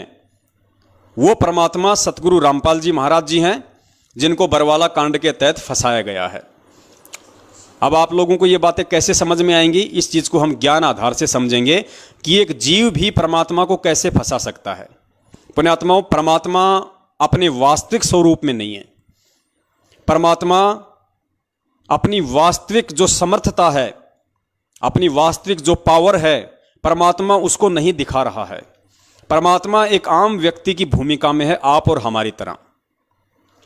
और यही परमात्मा आज से 650 साल पहले एक आम व्यक्ति की भूमिका में आया था, वैदिक नाम जिनका कबीर। तो वो परमात्मा आज से 650 साल पहले हम सभी जानते हैं कि वो परमेश्वर कबीर दास के रूप में इस धरती पे आए हुए थे, आप और हमारी तरह एक मानव शरीर धारण करके। और पुण्यात्माओं, उस समय उस परमेश्वर को अपने जैसा एक मानव जानकर, अपने जैसा मानव शरीरधारी ही समझकर, अपने जैसा एक व्यक्ति ही समझकर, आप सबको अच्छे से पता है कि उनके साथ में कैसे कैसे षड्यंत्र किए गए, कैसी कैसी साजिशें उनके खिलाफ रची गई। चलिए मान लेते हैं, शेख तकी तो उस परमात्मा का भगत नहीं था, वो तो जगत वाला था। क्या सिकंदर लोदी भी उस परमात्मा का भगत नहीं था? सिकंदर लोदी को परमात्मा ने प्रत्यक्ष चमत्कार दिखाए। उसको जो चर्म का रोग था, उसको जो जलन का रोग था, परमेश्वर ने आशीर्वाद मात्र से ठीक किया। उसकी आंखों के सामने रामानंद जी की कटी हुई जो गर्दन थी उसको वापस जोड़ा और वो परमात्मा का शिष्य बना। उसके बावजूद भी पुण्यात्माओं, वो शेख तकी के चक्कर में आके और खुद उसने उस परमपिता परमेश्वर जी को अपना राज्य बचाने के लिए, अपनी इज्जत बचाने के लिए मुसलमान समाज के सामने शेख तकी के भय से उसने परमेश्वर को उस दरिया में डुबोने का आदेश दिया। परमात्मा को 8 पहर तक डुबोने की कोशिश की गई, गोलियां मारी गई, तीर मारे गए, भाले मारे गए, लेकिन परमात्मा नहीं डूबे। तो परमेश्वर को उन्होंने अपनी सूझबूझ से कि आ जाओ आ जाओ आ जाओ, आप तो भगवान हो, आ जाओ आ जाओ। जैसे ही परमात्मा बाहर आए, तुरंत उस सिकंदर लोदी ने, ये मैं गुरुदेव के सत्संगों की बात कह रहा हूं, तुरंत उसी भगत ने, उसी शिष्य ने, उसी सिकंदर लोदी ने अपने हाथों से दुनिया को खुश करने के लिए कबीर साहिब जी के गले में बेड़ी डाली। कबीर साहिब जी को बेड़ियों में जकड़ा और खूनी हाथी के नीचे उनको कुचलवाने के लिए उनको दिल्ली लाया गया। पुण्यात्माओं, वो साजिश वो किसने रची थी? किसने परमात्मा के साथ में षड्यंत्र किया? सिकंदर लोदी ने। वो भी तो उनका भगत था। तो पुण्यात्माओं, कहने का मतलब यह है, परमात्मा किसी के साजिशों का शिकार नहीं होता, परमात्मा किसी के षड्यंत्रों का शिकार नहीं होता, लेकिन एक जीव वो उस परमात्मा को अपने जैसा जीव समझ के, अपने जैसा मानव समझ के, अपने जैसा सामान्य व्यक्ति या एक संत समझ के, अपनी घटिया सोच से और काल प्रेरित बुद्धि से वो ऐसी घटिया हरकतें उस परमात्मा के साथ में जरूर कर सकता है। और वो घटिया हरकत 650 साल पहले भी की लोगों ने, और वो घटिया हरकत बरवाला कांड के माध्यम से सतलोक आश्रम मैनेजमेंट हरियाणा ने भी उस परमपिता परमेश्वर को फंसाने की। और यदि ये सतलोक आश्रम मैनेजमेंट हरियाणा गुरुदेव को नहीं फंसाना चाहता था, या इन्होंने नहीं फंसाया, या इन्होंने ऐसा कोई फंसाने की नहीं सोची, तो आपने आज से 3 दिन पहले दास ने जो वीडियो बनाया था और आपको जो महेंद्र का इंटरव्यू दिखाया था, जिसमें खुद उनका भाई सरेआम बरवाला कांड से 2 दिन पहले मीडिया के सामने वहां कह रहा है, जहां 20,000 पुलिस फोर्स खड़ी है, कि हमने संत रामपाल जी महाराज जी को परसों ही स्वास्थ्य इलाज के लिए बाहर हॉस्पिटल में शिफ्ट कर दिया, वो आश्रम में नहीं है। पुण्यात्माओं, ये सोची समझी साजिश के तहत ये इंटरव्यू दिया गया था, जबरन उस परमेश्वर को फंसाने के लिए, आश्रम पे पुलिस के द्वारा जबरन हमला करवाने के लिए एक सोची समझी साजिश थी ये। क्योंकि पिछले 7-8 दिनों से वहां पे 20,000 पुलिस फोर्स पड़ी हुई थी, लेकिन आश्रम पे अटैक नहीं कर रही थी। क्यों नहीं कर रही थी? क्योंकि सामने बच्चे थे, महिलाएं थी, उनको भी पता था कि ये बेचारे ये निर्दोष हैं। पुलिस आगे नहीं बढ़ रही थी, और पुलिस आगे नहीं बढ़ रही थी तो मैनेजमेंट को टेंशन हो गई, गुरुजी के भाई को चिंता हो गई कि हमने जो षड्यंत्र जो रचा था वो तो फैल होता जा रहा है। तो पुलिस को उकसाने के लिए और जानबूझ के पुलिस आश्रम पे हमला करे, इसके लिए उसने पुलिस वालों के सामने और मीडिया को इंटरव्यू दिया कि संत रामपाल जी महाराज जी आश्रम में नहीं है, हमने परसों ही उनको बाहर हॉस्पिटल में शिफ्ट कर दिया स्वास्थ्य इलाज के लिए, ताकि पुलिस प्रशासन सख्ते में आ जाए और पुलिस प्रशासन ये सोचने पे मजबूर हो जाए कि जब हम पिछले 10-12 दिनों से यहां पे डेरा डाले बैठे हैं, धारा 144 लगा रखी है, चिड़ी का बच्चा ना आ सकता ना जा सकता, और संत रामपाल जी का भाई जो आश्रम का सबसे बड़ा व्यक्ति है, उनके बाद एक जिम्मेदार व्यक्ति जब इस तरह का बयान दे रहा है तो जरूर दाल में काला है। लगता है संत रामपाल जी महाराज जी को इन्होंने किसी भी तरीके से आश्रम से फरार कर दिया। उसके बाद पुण्यात्माओं, पुलिस प्रशासन ने आश्रम पे हमला किया इस महेंद्र का इंटरव्यू सुनने के बाद। तो पुण्यात्माओं, ये साजिश नहीं थी तो और क्या थी? ये षड्यंत्र नहीं था तो और क्या था? ये पुलिस वालों को आश्रम पे अटैक करने के लिए, अगर उकसाने के लिए षड्यंत्र नहीं था तो और क्या था? तो इन्होंने की ना अपनी साजिश, लेकिन ये अपनी साजिश में फेल नहीं हुए, क्योंकि परमेश्वर किसी की साजिश का शिकार नहीं होता, परमात्मा किसी के षड्यंत्र का शिकार नहीं होता। तो दास ने इस तरीके से ज्ञान आधार से वो पूरा वीडियो बनाया हुआ है। लेकिन ये गद्दार, ये काला एजेंट संगत को सच्चाई तो सौपन में भी नहीं बताते, ये तो उल्टा संगत को भ्रमित करने की कुचेष्टा करते हैं। इसलिए आधी अधूरी बात ये लोग संगत के सामने पेश करते हैं। और आज क्या उस परमात्मा को बदनाम करने की साजिशें नहीं हो रही? अरे जिस परमात्मा ने 27 साल हो गई हमें साधुतापूर्ण जीवन जीना सिखाया, हमें राजनीति से, बीजेपी कांग्रेस से कोसों दूर रखा, और उसी परमात्मा का नाम लेके, उसी परमात्मा के आदेश की आड़ में संगत को गुमराह किया जा रहा है। कभी बीजेपी को वोट डलवाया जाता, कभी कांग्रेस को वोट डलवाया जाता है। तो क्या ये उस परमात्मा को देश और दुनिया में बदनाम करवाने की साजिश नहीं चल रही?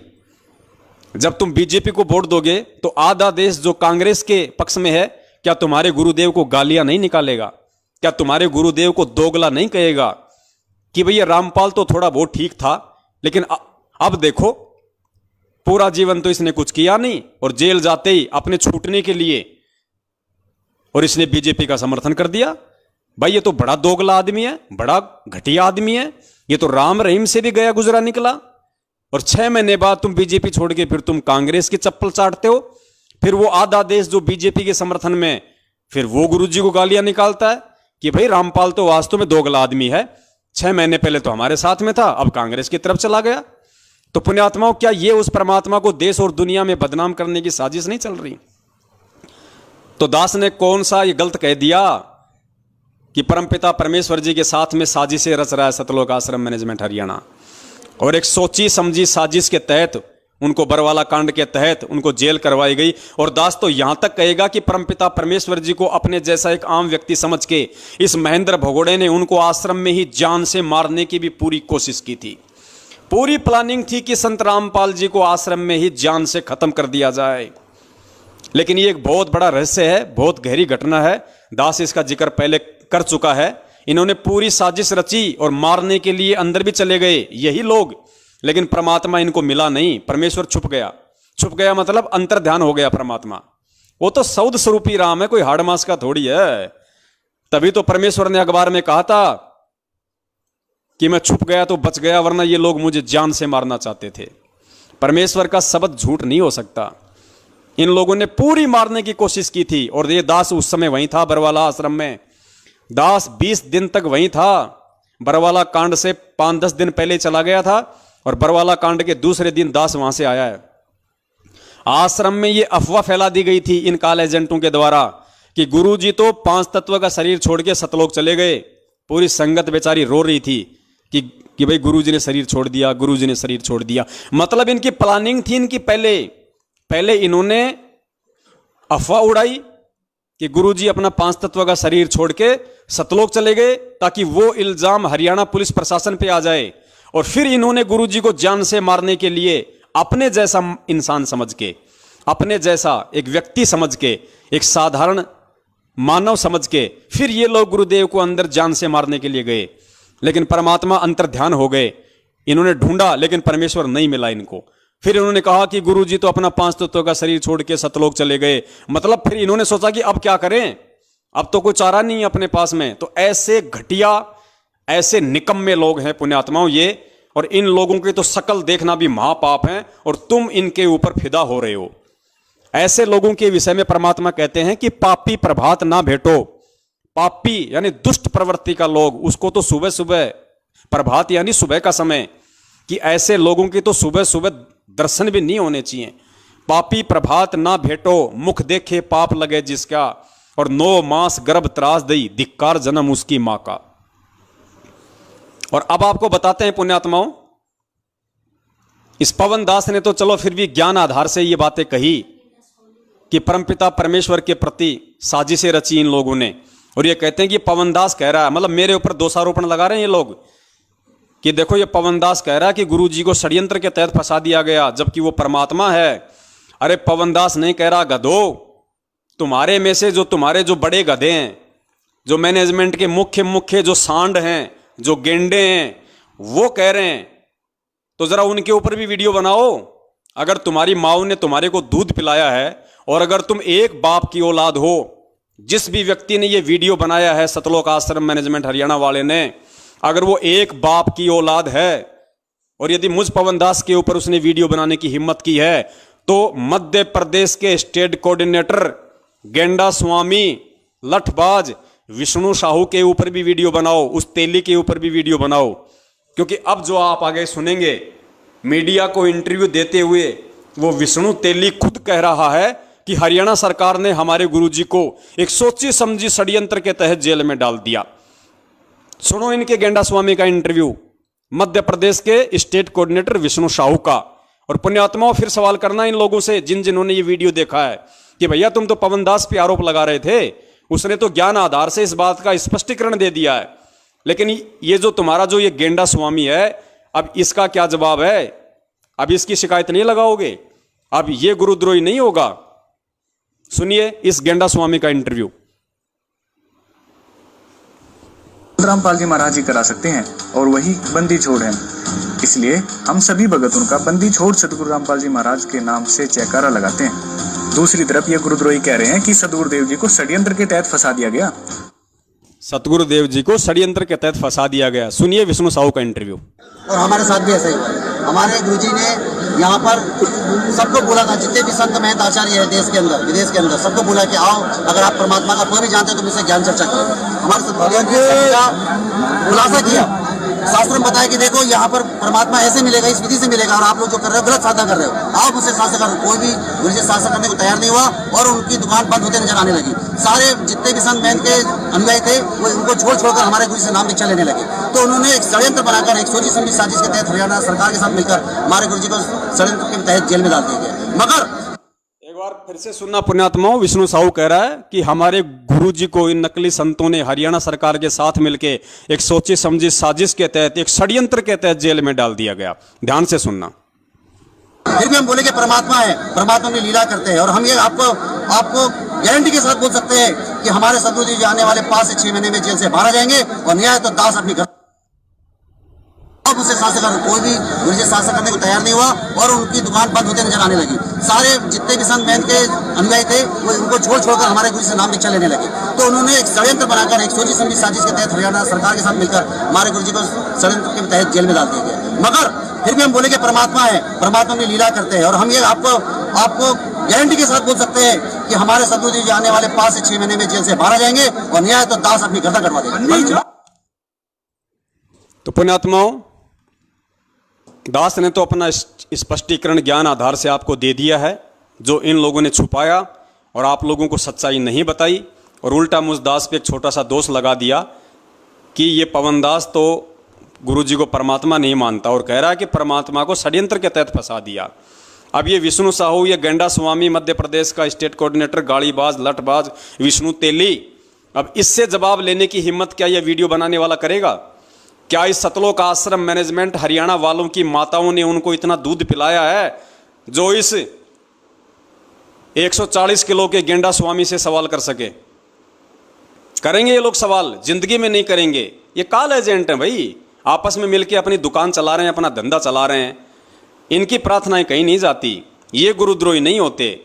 यहाँ तो जैसे हमारे पूज्य गुरुदेव जी कहते हैं कि निरंजन धन तेरा दरबार, यहाँ तनिक ना न्याय विचार, झूठों को तो साचा बतावे, ओ साचों को तो झूठा बतावे, झूठों का एतबार, निरंजन धन तेरा दरबार। तो पुण्यात्माओं, पवन दास अगर गाली खाए तो गुरुद्रोही, और इनका वर्ल्ड कोऑर्डिनेटर देशराज अगर मुंह में मूतने की गाली दे तो वो गुरुमुखी।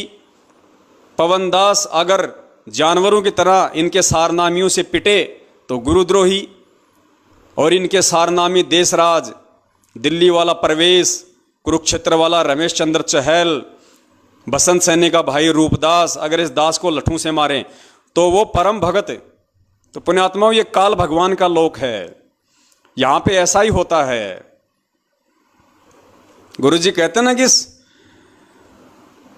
मालिक की वाणी है कि वैश्या ओडे मूल मूल खासा और गल मोतियों के हार, और पतिव्रता को मिले न खादी सूखा निरस आहार, निरंजन धन तेरा दरबार। पुण्यात्माओं, ये काल भगवान का लोक है। जब हमारे सतवादी परमात्मा को इन नालायकों ने अपनी साजिशों के तहत, अपने षड्यंत्रों के तहत, अपनी सोची समझी और घटिया मनवस हरकतों के तहत, अपनी अय्यासियों के तहत बरवाला कांड करवा के ऐसे ऐसे घटिया आचरणों से आज ये उनको देश और दुनिया में बदनाम कर रहे हैं। तो पुण्यात्माओं, ये आप और हमें कहाँ छोड़ने वाले हैं? इन्होंने उस परम संत को तो देशद्रोही घोषित करवा दिया और इस 2 कौड़ी के जीव पवन दास को गुरुद्रोही घोषित करवा दिया, ताकि संगत में आराम से अपना धार्मिक धंधा कर सके, कोई बोलने वाला ही ना बचे। लेकिन शायद इसको पता नहीं कि ना तो कभी वो परम संत टूटता है ना झुकता है। वो जिस मकसद को लेके इस पृथ्वी पे प्रकट होता है उसको पूरा करके जाता है। कोई माई का बाप इसी किस ब्रह्मांड में उसको रोकने वाला नहीं है। और जिस अपने बच्चे के सिर पे वो परम संत हाथ रख दे, फिर उस बच्चे को कोई माई का लोल संगत में रोकने वाला नहीं है। आगे चलिए पुण्यात्माओं, इनकी इसी वीडियो में अगली दूसरी उआबाई। कबीर सागर दास सत ग्रंथ साहिब में दिए गए प्रमाण के आधार पर जो हमें काल के लोक से, इस काल के बंधन से छुड़वाने के लिए आए हो, जो वास्तव में बंदी छोड़ हो, उनको कौन बांध सकता है? आगे ये कह रहे हैं कि हम गुरुजी को बंदी छोड़ कहते हैं, जो बंधनों से छुड़वाने वाला है, और इस काल लोक से जो हमें छुड़वाने के लिए आया है उसको कौन बंधक बना सकता है? ये सतलोक आश्रम मैनेजमेंट हरियाणा इस वीडियो के माध्यम से कह रहा है। और फिर कह रहा कि पवन दास कह रहा कि गुरुजी को बंधक बना लिया।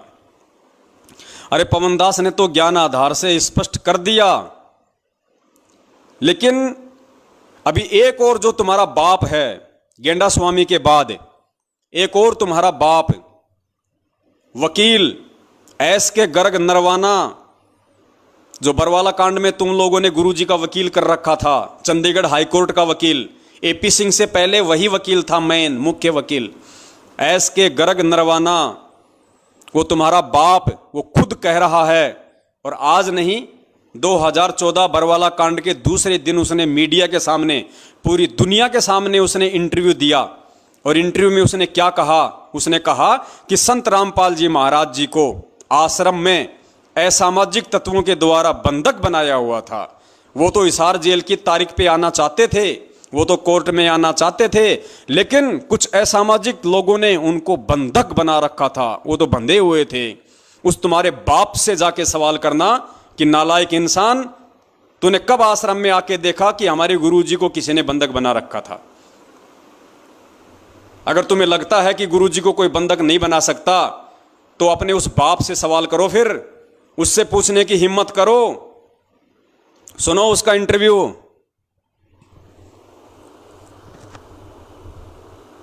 रामपाल को आज पंजाब और हरियाणा का हाईकोर्ट में पेश किया गया और हमारे साथ संत रामपाल के वकील हैं जी। निर्वाणा जी, आज क्या हुआ है हाईकोर्ट में आपके? आज संत रामपाल जी खुद पर्सनली कोर्ट में पेश हुए हैं और उनको पुलिस ने पेश किया है। और संत जी ने ये कहा है कि मैं तो खुद बंधक बना हुआ था, मैं क्या करता, मेरी मजबूरी थी, इसलिए मैं कोर्ट में नहीं आ सका। मैं बीमार जरूर हूँ, परंतु बीमार के होते हुए भी मैं कोर्ट में आता। किसने बंधक बनाया था उनको? कुछ लोग थे वहाँ पर, हजारों लोग थे, वो कहने लगे तुमने नहीं जाना, इनको रोका हुआ था। अब पुलिस ने जब इनको छुड़ाया तो ये डायरेक्ट एम्बुलेंस में पुलिस इनको कोर्ट में ले। और कितनी देर से बंधक थे वो? ये तो अब जब से ये झगड़ा चल रहा है ना, तब से बंधक ही थे, 15-16 दिन से शायद। अब बताओ, ये तुम्हारा बाप पूरी दुनिया के सामने सरेआम चिल्ला रहा है कि संत रामपाल जी महाराज जी को कुछ लोगों ने आश्रम में बंधक बना रखा था। अगर वो बंधक ना होते तो वो तो इशारे की तारीख पे आने को तैयार थे। बताइए साहब। और ये भी कह रहा है कि फिर जाके उनको पुलिस ने छुड़वाया। जिस पुलिस पे तुम आरोप लगा रहे हो, जिस पुलिस के ऊपर तुम्हारा ये गेंडा स्वामी, ये विष्णु साहू मध्य प्रदेश वाला अभी 2 मिनट पहले कह रहा था कि संतों के साथ मिलके हरियाणा सरकार ने हमारे गुरुजी को षड्यंत्र के तहत फंसाया है। अरे उसी सरकार ने, ये तुम्हारा वकील कह रहा है, खुद तुम्हारा वकील कह रहा है कि उसी प्रशासन ने संत रामपाल जी महाराज जी को जाके छुड़वाया। तो गधो, तुम कौन से प्रशासन पे तुम इल्जाम लगा रहे हो? और सवाल करने तो अपने बाप से करो ना, इससे वकील से करो। अब अगर तुम्हारी हिम्मत है तो इससे करो कि भैया तेरे को किसने बताया उनको बंधक बना रखा था? वो तो बंदी छोड़ है, वो तो परमात्मा है, उनको कौन बंधक बना लेगा? और जब वो मीडिया वाली पूछ रही है कि उसको बंधक बनाने वाले लोग कौन थे, तो ये तुम्हारा बाप, ये तुम्हारे टुकड़ों पे पलने वाला, तुमने जो पैसों की जो बोरियां दी है ना इनको अपने बचाव के लिए और गुरुजी को फंसाने के लिए। अब ये कह रहा है, लो अब इससे जवाब। ये कह रहा है कि कुछ लोग थे वहां पे। अरे कौन लोग थे वकील साहब वहां पे? आपकी आंखें फूटी पड़ी हैं क्या? कौन लोग थे वहां पे जो बंधक बना रखा था? कौन थे? आश्रम में कौन घुस जाएगा? आश्रम में तो ऑलरेडी ये गुंडा पार्टी थी, राष्ट्रीय समाज सेवा समिति। इतने बड़े गुंडे ऑलरेडी आश्रम में थे। इन गुंडों के रहते रहते, और बताओ बाहर से कौन आदमी, किसकी हिम्मत होगी जो जाके संत रामपाल जी को बंधक बना लेगा? इन गुंडों के रहते सहते। लेकिन ये वकील साहब नाम लेने से डर रहे हैं। क्यों? क्योंकि वकील साहब की चारों जेब इन्होंने पहले ही नोटों से भर दी। अरे वकील किसने किया? सतलोक आश्रम मैनेजमेंट हरियाणा ने। तो वकील भाई साहब किसकी भाषा बोलेगा? वकील किसका बचाव करेगा? अगर ये वकील अगर सही होता, अगर ये वकील ही सही होते, ये मैनेजमेंट ही अगर सही होता तो बरवाला कांड नहीं होता। और अगर ये वकील सही होते तो ये नालायक इतनी बड़ी झूठ नहीं बोलते। ये सीधा सीधा बोलते कि साहब संत रामपाल जी महाराज जी का कोई दोष नहीं है, उन्होंने किसी प्रकार से ना कोई भीड़ जमा की है, ना किसी को कमांडो बनाया है। आश्रम में राष्ट्रीय समाज सेवा समिति नाम का एक संगठन था जिन्होंने मनमानी हरकतें करके संत जी को इशारे की तारीखों पर जाने से रोका, उनको बंधक बनाया। और जिसके बावजूद ये पुलिस का और भक्तों का झगड़ा हुआ जिसमें 5 भक्तों की मौत हुई, जिसका जिम्मेदार संत रामपाल जी महाराज नहीं बल्कि राष्ट्रीय समाज सेवा समिति नाम का गैर जिम्मेदार संगठन है। यह है असली दोषी। इन दोषियों को पकड़ा जाए, इन भगोड़ों को पकड़ा जाए जिनमें उनका भाई मुख्य है। अगर यह बात वो वकील अगर कोर्ट में बोलता तो कब से परमात्मा बाहर होते, आज कब से परमेश्वर बाहर होते। लेकिन ये क्यों बोलेगा भाई? वकील का काम तो पैसे खाने का होता है ना, ये तो इसका धंधा है। अरे डॉक्टर कभी चाहेगा कि दुनिया स्वस्थ हो जाए और वकील कभी चाहेगा कि दुनिया के मुकदमे जो है सुलझ जाएं।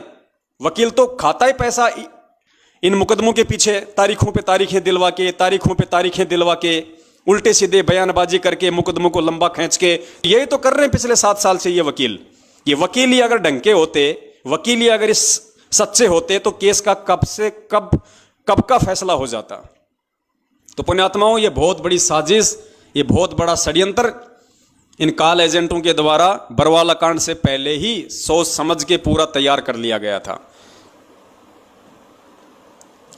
तो भाई अब इन वकीलों से करो सवाल कि बंदी छोड़ को बंधक किसने बना रखा था। ये पूरी दुनिया के सामने कह रहा है, इससे करो सवाल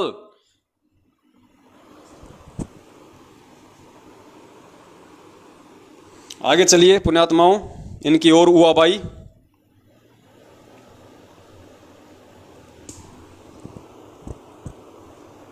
वास्तव में ये काल के दूत हैं। यह बात हमें सद्गुरुदेव जी ऑडियो के माध्यम से बता चुके हैं और इनको गुरुद्रोही घोषित कर चुके हैं। लेकिन ये गुरुद्रोही यह बात स्वीकार करने को तैयार ही नहीं है कि यह आवाज संत रामपाल जी महाराज की ही है।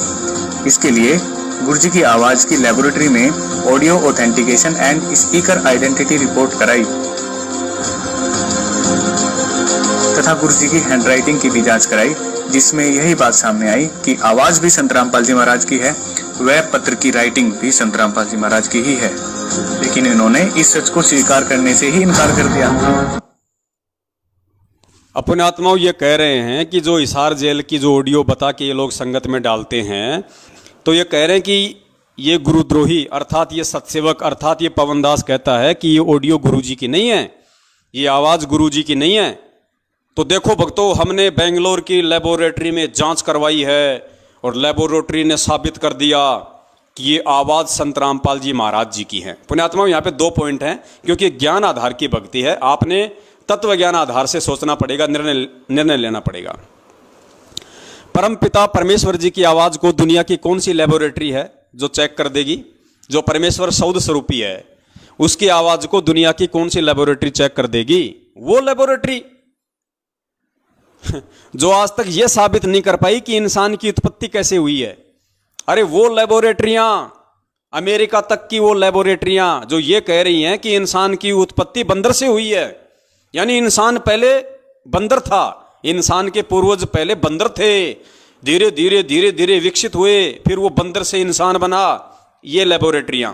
और जबकि परमपिता परमेश्वर जी ने क्या बताया कि बंदर एक अलग योनि है, मानव एक अलग योनि है। तो ये उन लेबोरेटरियों की हमें रिपोर्ट दिखाते हैं जो इंसान और बंदर को नहीं समझ पाई, वो परमपिता परमेश्वर जी की आवाज को समझ जाएगी। तो ये तो है इनकी ज्ञानहीनता।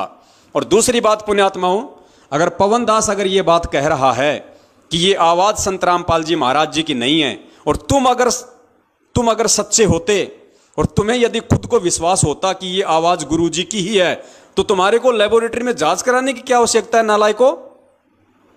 अरे पवनदास अगर ये कह रहा है कि ये आवाज संत रामपाल जी की नहीं है और तुम उसको लेबोरेटरी में जांच करा रहे हो, इसका मतलब विश्वास तो तुम्हें खुद को नहीं है।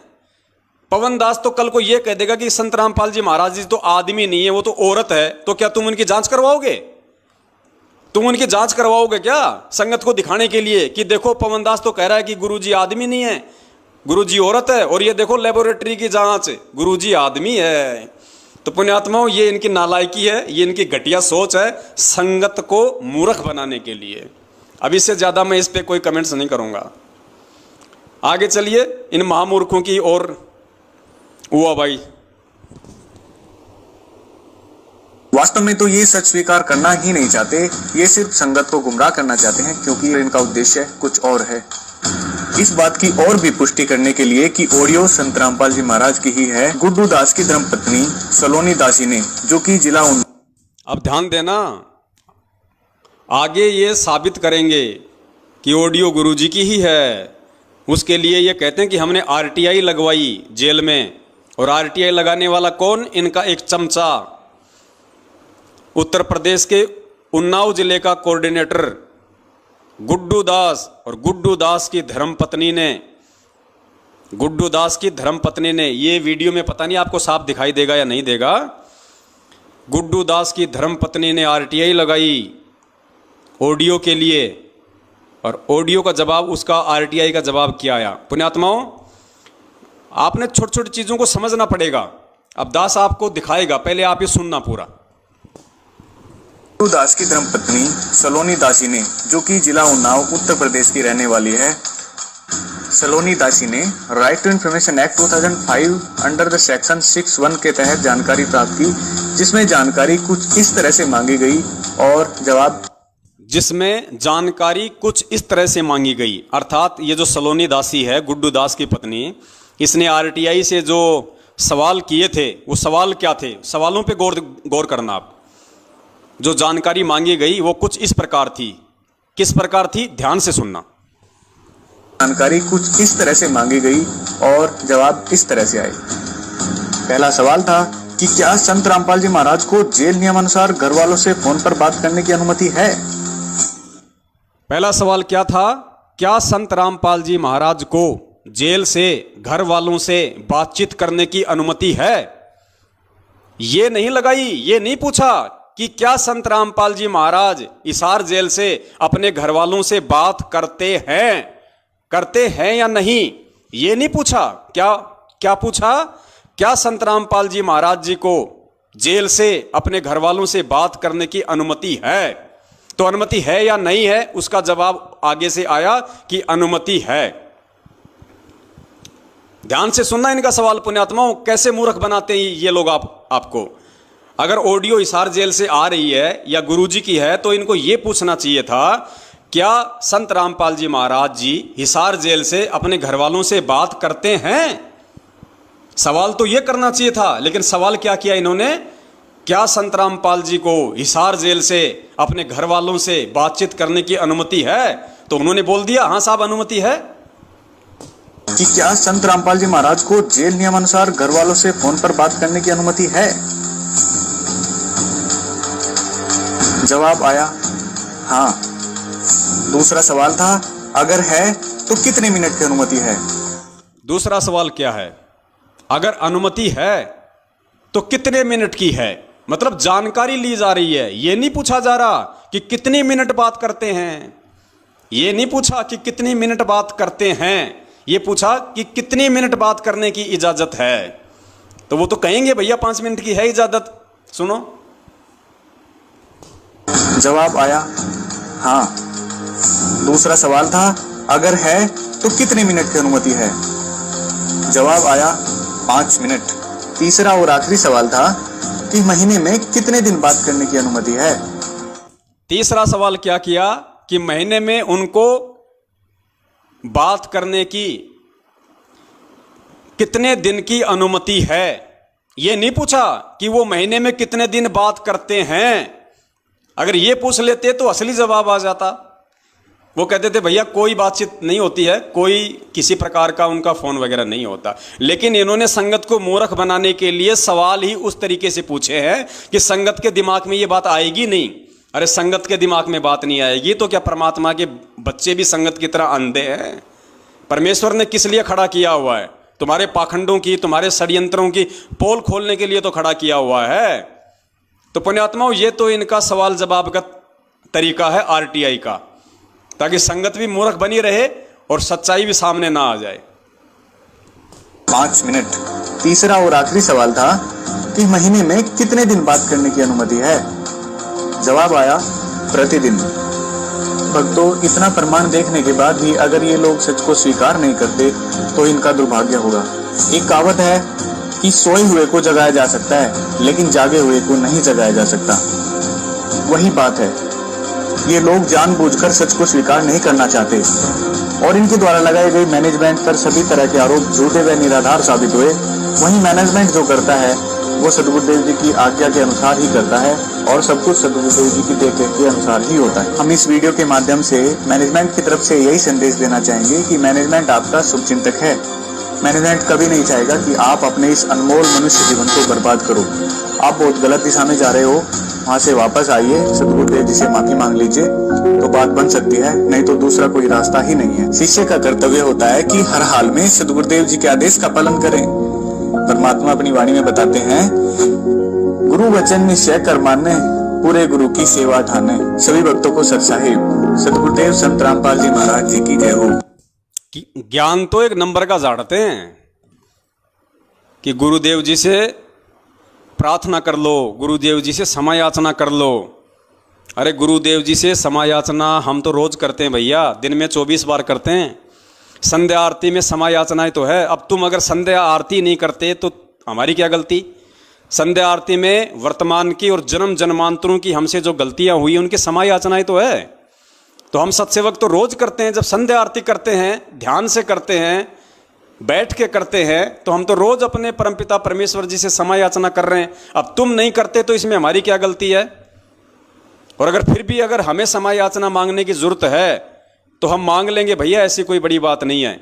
अगर हम गलत हैं तो अपनी गलती स्वीकार करने को 100 बार तैयार हैं, लेकिन कम से कम एक बार एक बार भगत जी आपसे हाथ जोड़ के विनती है, वर्ल्ड कोऑर्डिनेटर देशराज को भी जरा थोड़ा सा ये संदेशा भिजवाइए कि भगत जी आपने जो भक्तों के मुंह में मूतने वाली बात कही है, भक्तों की बेटियों को कोठे पे बैठाने वाली जो बात कही है, आप भी जरा उसके लिए गुरुदेव जी से माफी मांग लीजिए।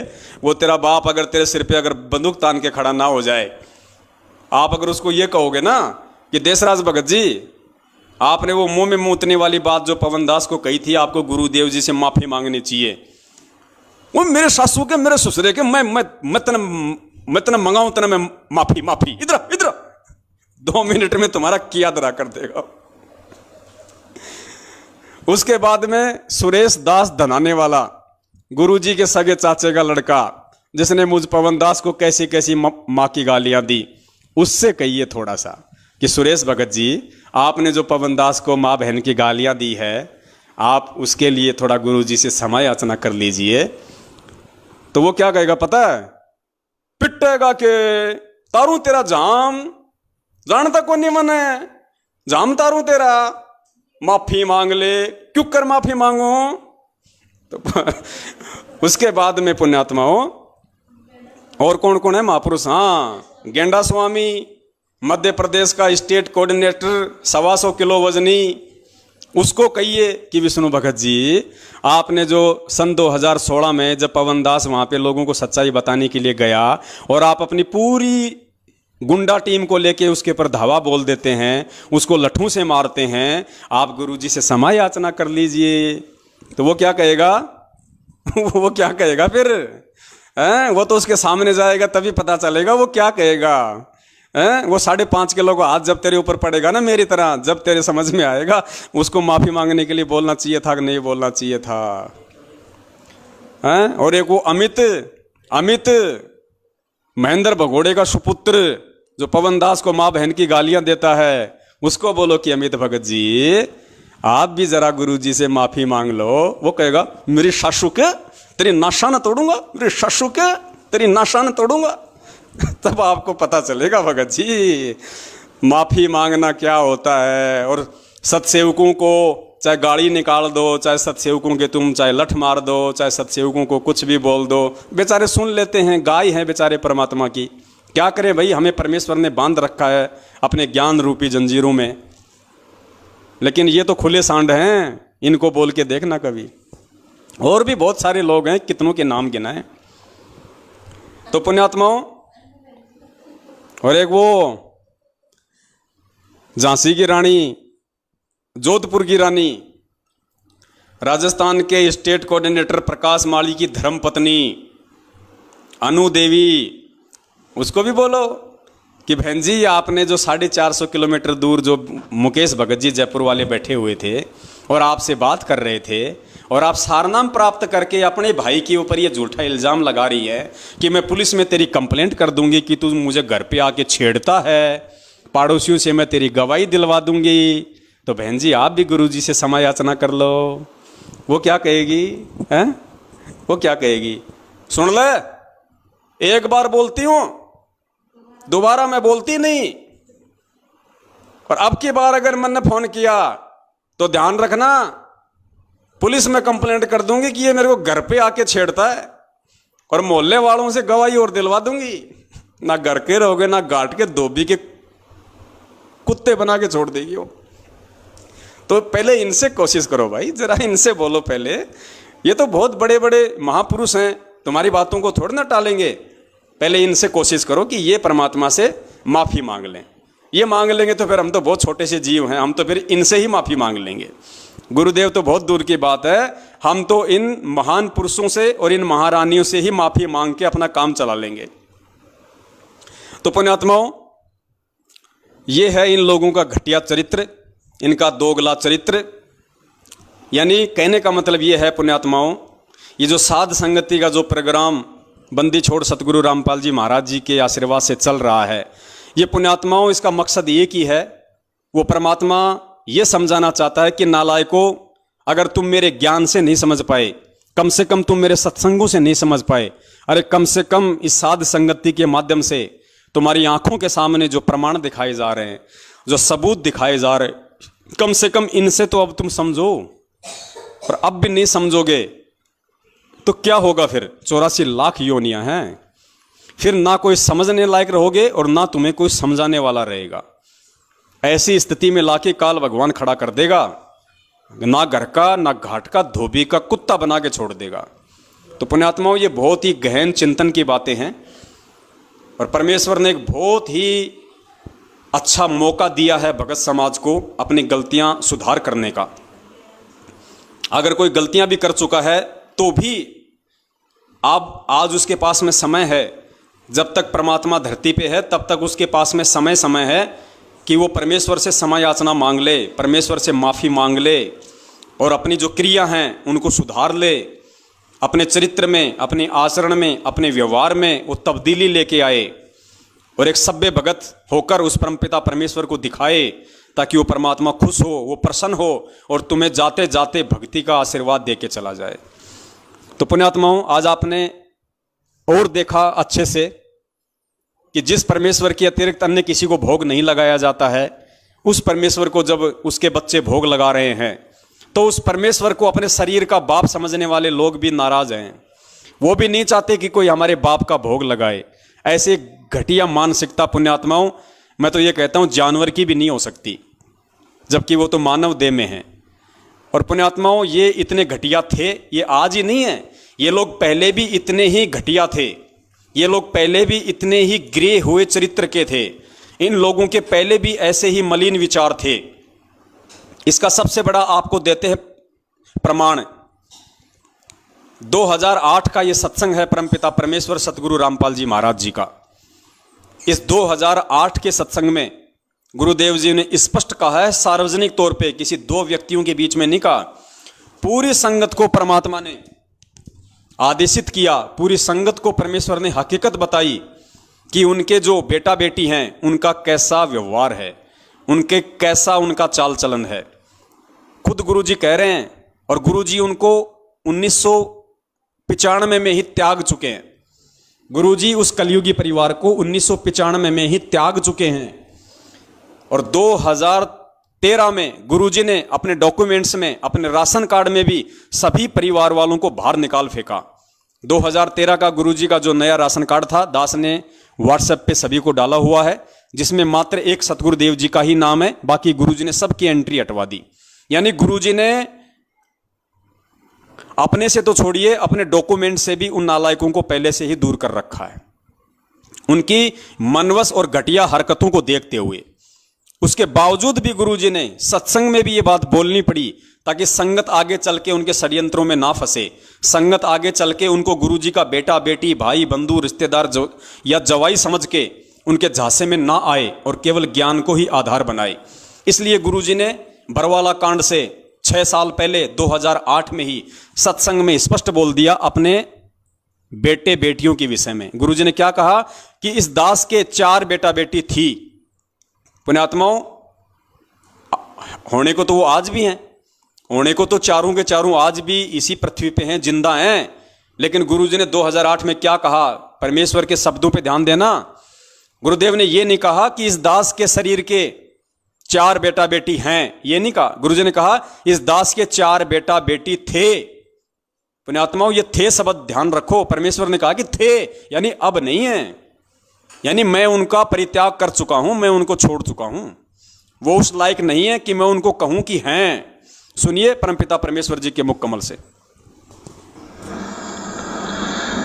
इस दास के 4 संतान, 2 लड़के 2 लड़की थी। इस दास के 4 संतान, 2 लड़के 2 लड़कियां थी। लास्ट में ध्यान रखना, परमेश्वर बोल रहे थी। इस दास के 4 संतान, 2 लड़के 2 लड़की थी। यदि ये दास उन्हीं में उलझ रह जाता, अब मुझे पता हुआ मेरी कितनी की खातिरदारी करूं, खूब पता है मुझे वो क्या नेचर है उनका, कैसा उनका स्वभाव। गुरुजी स्पष्ट कह रहे हैं कि मुझे अच्छे से पता था कि क्या उनका नेचर है और कैसी वो मेरी खातिरदारी करते, अर्थात आगे चल के वो मेरे साथ में कैसा व्यवहार करते। और पुण्यात्माओं, वो व्यवहार इन लोगों ने बरवाला कांड में दिखा दिया, अपना घटिया व्यवहार अपने बाप के साथ और वो व्यवहार पिछले 7 साल से आज ये संगत को दिखा रहे हैं कि हम कितना अपने गुरुदेव की, अपने बाप की इज्जत करना जानते हैं। ध्यान से सुनो, परमेश्वर कह रहे हैं इतनी बड़ी बात पुण्यात्माओं कौन बोल सकता है? अगर गुरुदेव बोल रहे हैं तो बहुत बड़ा रहस्य है इसमें। अपने बच्चों के लिए कोई नहीं बोल सकता ऐसे सार्वजनिक, लेकिन परमेश्वर ने सार्वजनिक बोलना पड़ा क्योंकि मालिक अंतर्यामी थे। उनको पता था कि आगे चल के बरवाला कांड होगा और इन्हीं नालायकों की वजह से होगा, और बरवाला कांड के बाद में मेरे बच्चों को काल के हत्थे चढ़ाया जाएगा, इन्हीं नालायकों के द्वारा चढ़ाया जाएगा। और आज जिस प्रकार से उसने हमारी सत्सेवक बहन कमला दासी की, वो जो परमेश्वर को भोग लगाती है, जिसकी बड़ाई करनी चाहिए थी, जिसकी प्रशंसा करनी चाहिए थी, उस कर्म की उस चुगलखोर ने, सतगुरुदेव जी की बेटी ने, जो उनके शरीर की बेटी थी, लीलामय तरीके से उनकी कलयुगी बेटी, उसने कैसी घटिया हरकत की है। उसी परमेश्वर से प्रार्थना लगा दी, शिकायत कर दी, जिस परमेश्वर का उसकी बेटी भोग लगा रही है। तो पुण्यात्माओं, सतगुरु रामपाल जी महाराज जी की असल मायने में असली बेटी कौन हुई? वो चुगलखोर और शिकायत करने वाली, या अपने गुरुदेव को अपना परमात्मा मान के उनको भोग लगाने वाली? ये ज्ञान आधार की बात है। ये भी नहीं समझोगे तो जिंदगी में नहीं समझ पाओगे फिर। तो सुनो, पूज्य गुरुदेव जी खुद कह रहे हैं उसी मंजू के लिए और उसी अपने बेटों के लिए कि इस दास के 4 संतान थी, 2 लड़के 2 लड़की, और दास को अच्छे से पता है कि वो मेरी कैसी खातिरदारी करते, क्या उनका नेचर है, क्या उनका व्यवहार है। ध्यान से सुनो। इस दास के 4 संतान, 2 लड़के 2 लड़की थी। यदि ये दास उन्हीं में उलझ पुलझ रह जाता, अब मुझे पता हुआ मेरी कितनी की खातिरदारी करें, खूब पता है मुझे वह क्या नेचर है उनका, कैसा उनका स्वभाव और क्या करते। एक बाप कह रहा है अपनी बेटी के बारे में कि मुझे पता है मेरी बेटी का क्या नेचर है, क्योंकि परमात्मा यहां 4 का जिक्र कर रहे हैं कि 4 संतान थी, तो 2 लड़के हैं, 2 लड़कियां, तो 2 लड़कियों में एक लड़की आ गई मंजू। तो गुरुजी अपनी बेटी के बारे में कह रहे हैं कि मुझे उसके भी नेचर का पता है। तो पुण्यात्माओं, ये काल की एजेंटनी नहीं तो और क्या है? और कैसे समझाएगा परमात्मा? क्या सीना फाड़ के दिखाएगा अब तुम्हें कि ये मेरी बेटी नहीं, ये काल भगवान की भेजी हुई एजेंट है?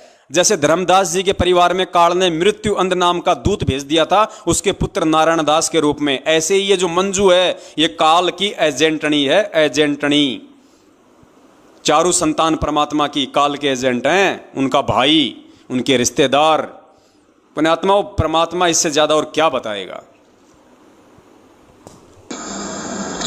यदि ये दास उन्हीं में उलझ पुलझ रह जाता, अब मुझे पता हुआ मेरी कितनी की खातिरदारी करें, खूब पता है मुझे वह क्या नेचर है उनका, कैसा उनका स्वभाव और क्या करते। अब परमात्मा के चरणों में आया हूं, मेरे लाखों चेले बेटा बेटी हो गए। अब एक को कहता हूं जल जाना, 10 खड़े हो जाते हैं। पुण्यात्मा, विचार करना, गुरुजी जिन्हें हम उनके संतान कहते हैं, उनके लिए तो परमात्मा क्या कह रहे हैं कि इस दास के 4 बेटा बेटी थे, और संगत के लिए क्या कह रहे हैं परमात्मा कि अब इस दास के लाखों बेटा बेटी हैं। यानी आप और हमें, हम जो नाद वाले हैं, हम जो वचन के उनके पुत्र और पुत्रियां हैं, उनको परमेश्वर कह रहे हैं कि वो मेरे बेटा बेटी हैं।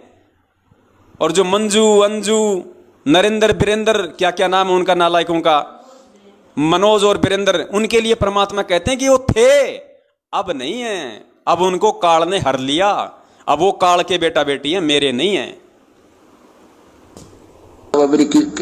कितनी की खातिरदारी करें, खूब पता है मुझे वह क्या नेचर है उनका, कैसा उनका स्वभाव और क्या करते। अब परमात्मा के चरणों में आया हूं, मेरे लाखों चेले बेटा बेटी हो गए। अब एक को कहता हूं जल जाना, 10 खड़े हो जाते हैं। ये क्या कारण है? क्योंकि मैंने परमात्मा की भक्ति का रटना लाई, और उस भक्ति की शक्ति से इन बच्चों में इतनी श्रद्धा बन गई, जब हाथों पर रखूं अपने गुरुदेव को।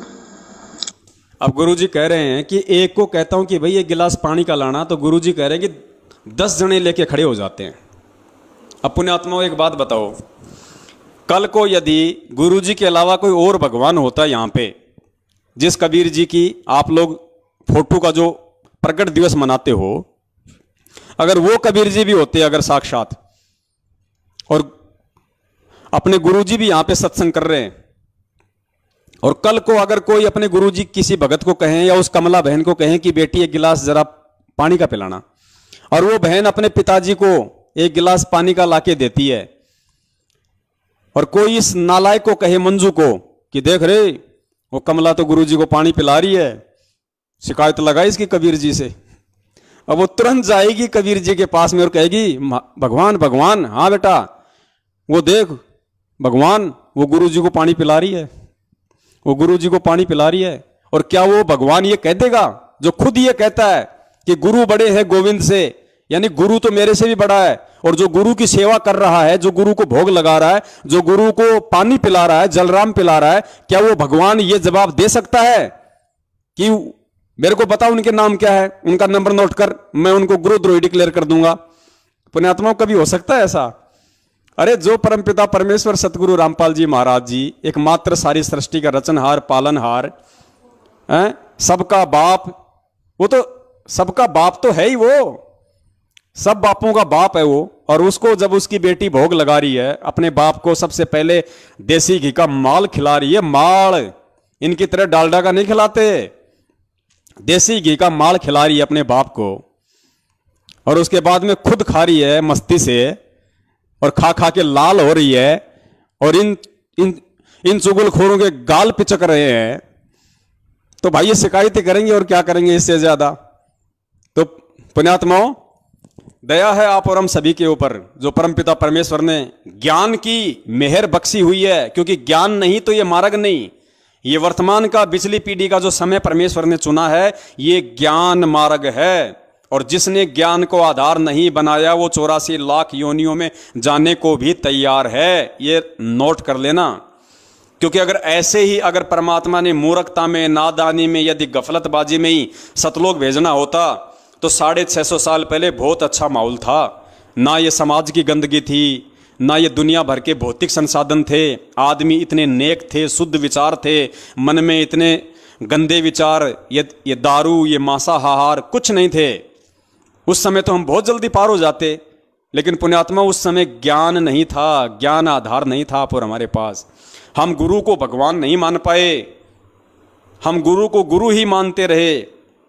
और आज जब हम गुरु को भगवान मान रहे हैं, गुरु जी ने क्या कहा कि 650 साल पहले तुम्हारे सब काम ठीक थे, एक काम तुम्हारा खराब था कि तुम गुरु को परमात्मा नहीं मान पाए। और आज पुण्यात्माओं, जब एक नेपाल की बेटी अपने गुरु को परमात्मा मान रही है तो उसको तो देखो उसको धमकाया जा रहा है, उसको डराया जा रहा है, शिकायतें लगाई जा रही है उसकी।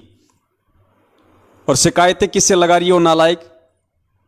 भगवान से शिकायत लगा रही है, और भगवान को कह रही है कि गुरुजी वो नेपाल की वो कमला दासी है और वो फल फ्रूट का भोग लगाती है परमात्मा को। अरे कौन से परमात्मा को लगा रही है नालायक? तू कौन से परमात्मा से शिकायत कर रही है और कौन से परमात्मा के लिए बोल रही है? तू क्या समझ रही है परमात्मा को?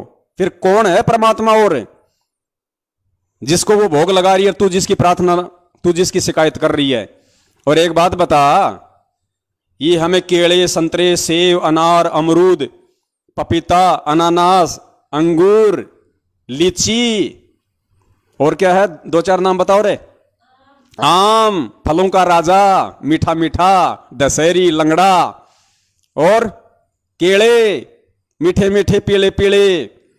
अब ये हमारे बाप के नहीं लगाएंगे भोग, हमारे गुरुदेव के नहीं लगाएंगे, तो क्या तेरे चाचा के भोग लगाएं? हैं? तेरी माँ को भोग लगाएं? ये तो परमेश्वर ने दिए हैं हमें, और परमेश्वर को ही इनका भोग लगेगा। सबसे पहले इनको चखने का अधिकारी परमपिता परमेश्वर सतगुरु रामपाल जी महाराज ही है, और उन्हीं को लगाएंगे। और लगा के देखो नालायकों, एक बार कभी जिंदगी में एक बार अपनी शुद्ध आत्मा से उनको परमात्मा मान के, और कभी उनको भोग लगा के देखो, एक बार लगाओ, एक बार। इतना स्वादिष्ट व्यंजन बनेगा, और इतनी आत्मा को शांति मिलेगी, गदगद हो जाएगी आत्मा। परमात्मा एडी से चोटी तक भक्ति भाव से भर देंगे। देखो कितना सुकून मिलेगा। लेकिन तुम्हें सुकून की क्या जरूरत है? तुम्हें तो काल भगवान ने केरोसिनी तेल से भर रखा है पूरा। तुम्हारे को तो ये चाहिए, मनीराम चंपाकली को 500, मनीराम को 30, फूटी ज्ञान विवेक की, अंधा है जगदीश। तुम्हारे को तो ये चाहिए, मनीराम चाहिए तुम्हारे को परमात्मा थोड़ी चाहिए, मनीराम चाहिए, मनीराम। तो हमें तो भाई परमात्मा चाहिए, और परमात्मा जिस विधि से खुश होगा, अगर परमात्मा हमारे नाचने से खुश होगा तो हम नाचेंगे उस परमात्मा को रिझाने के लिए। अगर परमात्मा भोग लगाने से प्रसन्न होगा तो परमेश्वर को एक से एक बढ़ के व्यंजनों का भोग लगाएंगे, एक से एक बढ़िया से बढ़िया स्वादिष्ट और महंगे से महंगे फलों का भोग लगाएंगे। जिस विधि से परमात्मा प्रसन्न होगा उस विधि से आज हम परमात्मा को प्रसन्न करने में कोई कसर नहीं छोड़ेंगे। तो पुण्यात्माओं, जिसको जैसा समय मिले, चाहे सप्ताह में या महीने में एक बार, जरूर अपने बंदी छोड़ को भोग लगाओ सतगुरु रामपाल जी महाराज जी को देसी घी के हलवे का। और अगर तुम्हारी आर्थिक स्थिति अच्छी है तो 2-4 प्रकार के एक एक 2-2 सेव, संतरे, केले, अंगूर ये ला के उनको साफ करके अच्छे से और हलवा प्रसाद बना के, और आया है बंजारा केशव आया है, वो आरती गाते हुए उन फलों को परमात्मा के वहां ले जाओ दरबार पे हलवाराम को और उसको। और फिर परमेश्वर की 42 मिनट की भोग की आरती आपको यूट्यूब पे मिल जाएगी। आराम से गाओ पुण्यात्माओं, कितना आनंद आएगा, एक अलग ही अनुभूति होगी। परमात्मा सदैव अपने साथ में रहेंगे। अरे धर्मदास जी को क्या कहा था परमात्मा ने? परमात्मा ने अपने मिलने की विधि क्या बताई? परमात्मा ने कहा कि जहां धार्मिक भंडारे होते हैं वहां मैं अवश्य आता हूं। और धार्मिक भंडारे में क्या होगा? भगवान को तो भोग लगेगा। तो पुण्यात्माओं, भगवान को भोग लगाओ। मजबूरन गुरु जी को आना पड़ेगा तुम्हारे पास में, मजबूरन। भगत के वश में है भगवान, भगत के वश में है भगवान। जब तुम भोग ही नहीं लगाओगे तो परमात्मा कहां से आएगा? तो परमेश्वर को 42 मिनट की आरती के साथ में और देसी घी का हलवा बना के परमेश्वर को भोग लगाओ, परमेश्वर को पुकारो आत्मा से। मजबूरन उस भगवान को तुम्हारे घर पे आना पड़ेगा किसी भी रूप में, चाहे सूक्ष्म रूप में आओ, चाहे प्रत्यक्ष में आओ, किसी भी रूप में आओ। वो परमात्मा, क्योंकि उसका विधान है जहां धार्मिक भंडारे होते हैं वहां भगवान को आना पड़ता है। तो गुरुदेव को अपने घर पे बुलाने का एक और सर्वश्रेष्ठ ये माध्यम है। इन्होंने तो लगाई शिकायत और उल्टा हमारे लिए इन्होंने एक अच्छा रास्ता खोल दिया।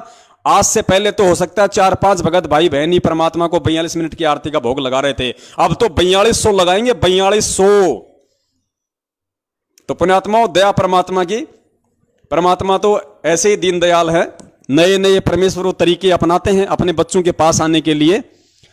तो पुण्यात्माओं, आज का जो लाइव साध संगति का कार्यक्रम है हम यहीं पे इसको विराम देते हैं। और जो सार शब्द के ऊपर था, तो पुण्यात्माओं सार शब्द के ऊपर 3 वीडियो बन चुके हैं। सबसे पहला पार्ट हमारा 4 घंटे का था, दूसरा पार्ट 3 घंटे का और तीसरा पार्ट 2.5 घंटे का। तो दास को लगता है पुण्यात्माओं 8-9 घंटे बहुत होते हैं किसी भी चीज़ को समझने के लिए। और ये 8-9 घंटे तो परमात्मा ने उन मंदबुद्धि लोगों के लिए व्यतीत करवाए जो सतलोक आश्रम मैनेजमेंट हरियाणा के पीछे लगे हुए हैं, वरना सत्सेवक भाई बहनों को तो समझाने की आवश्यकता थी ही नहीं। तो उन लोगों के लिए काफ़ी है, अगर वो इतने में भी नहीं समझेंगे तो वो और में भी नहीं समझेंगे। तो सार शब्द के ऊपर जो हमारा जो कार्यक्रम था वो परमेश्वर ने वो कंप्लीट करवाया। और ये 3 पार्टी बहुत हैं। आज परमपिता परमेश्वर जी ने ये सतलोक आश्रम मैनेजमेंट हरियाणा वालों ने जो ये घटिया से घटिया जो ये शिकायत लगाई है, ये इनकी मंद बुद्धि को, इनकी घटिया मानसिकता को दर्शाती है। इनसे गिरा हुआ इंसान कोई धरती पे नहीं हो सकता।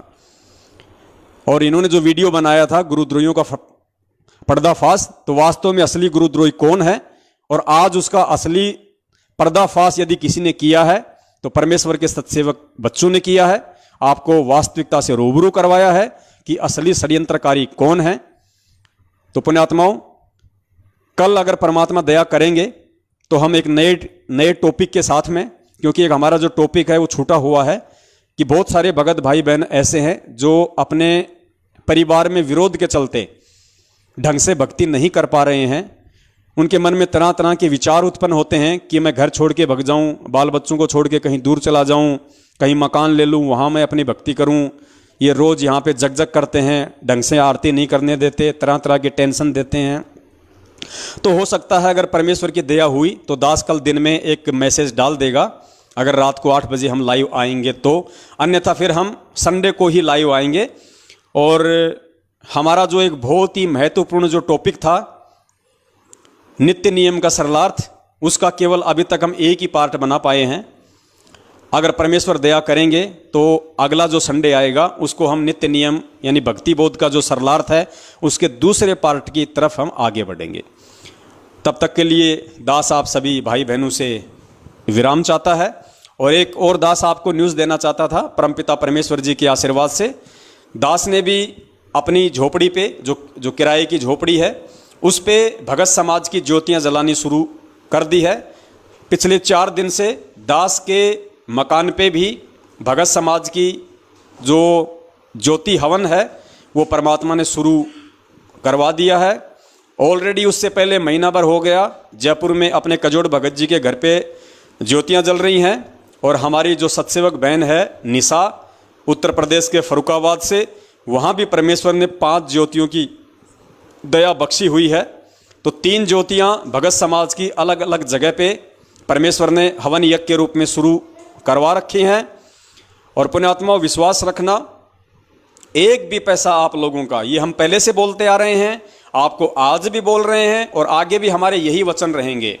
चाहे आप लोगों का, चाहे वो 10वें अंश का पैसा हो, चाहे दान का हो या चाहे आपके ज्योति हवन का हो, पुण्यात्माओं 100पन में भी कभी मत सोचना कि आपके उस पैसे का 1 पैसे का 100वां हिस्सा भी इधर उधर हो जाएगा।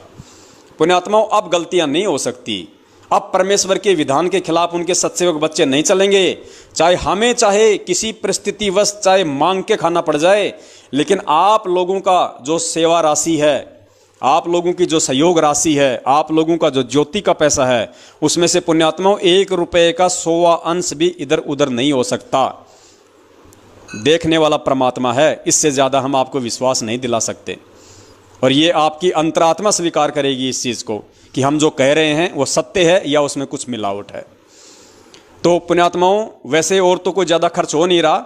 जिन जिन भगत भाई बहनों ने अपनी सेवा जो लिखवाई थी, दान की, 10वें अंश की या उधार की, उनमें से सिर्फ 2 या 3 भाइयों के अलावा किसी की सेवा नहीं लगी है। सबके पास अपना पैसा सुरक्षित है, सबके पास अपना पैसा सुरक्षित है। सिर्फ 2 या 3 भाइयों की सेवा लगी है, मुश्किल से 2 या 3 भाइयों की। इसके अलावा किसी से और कोई पैसा नहीं मंगवाया गया है।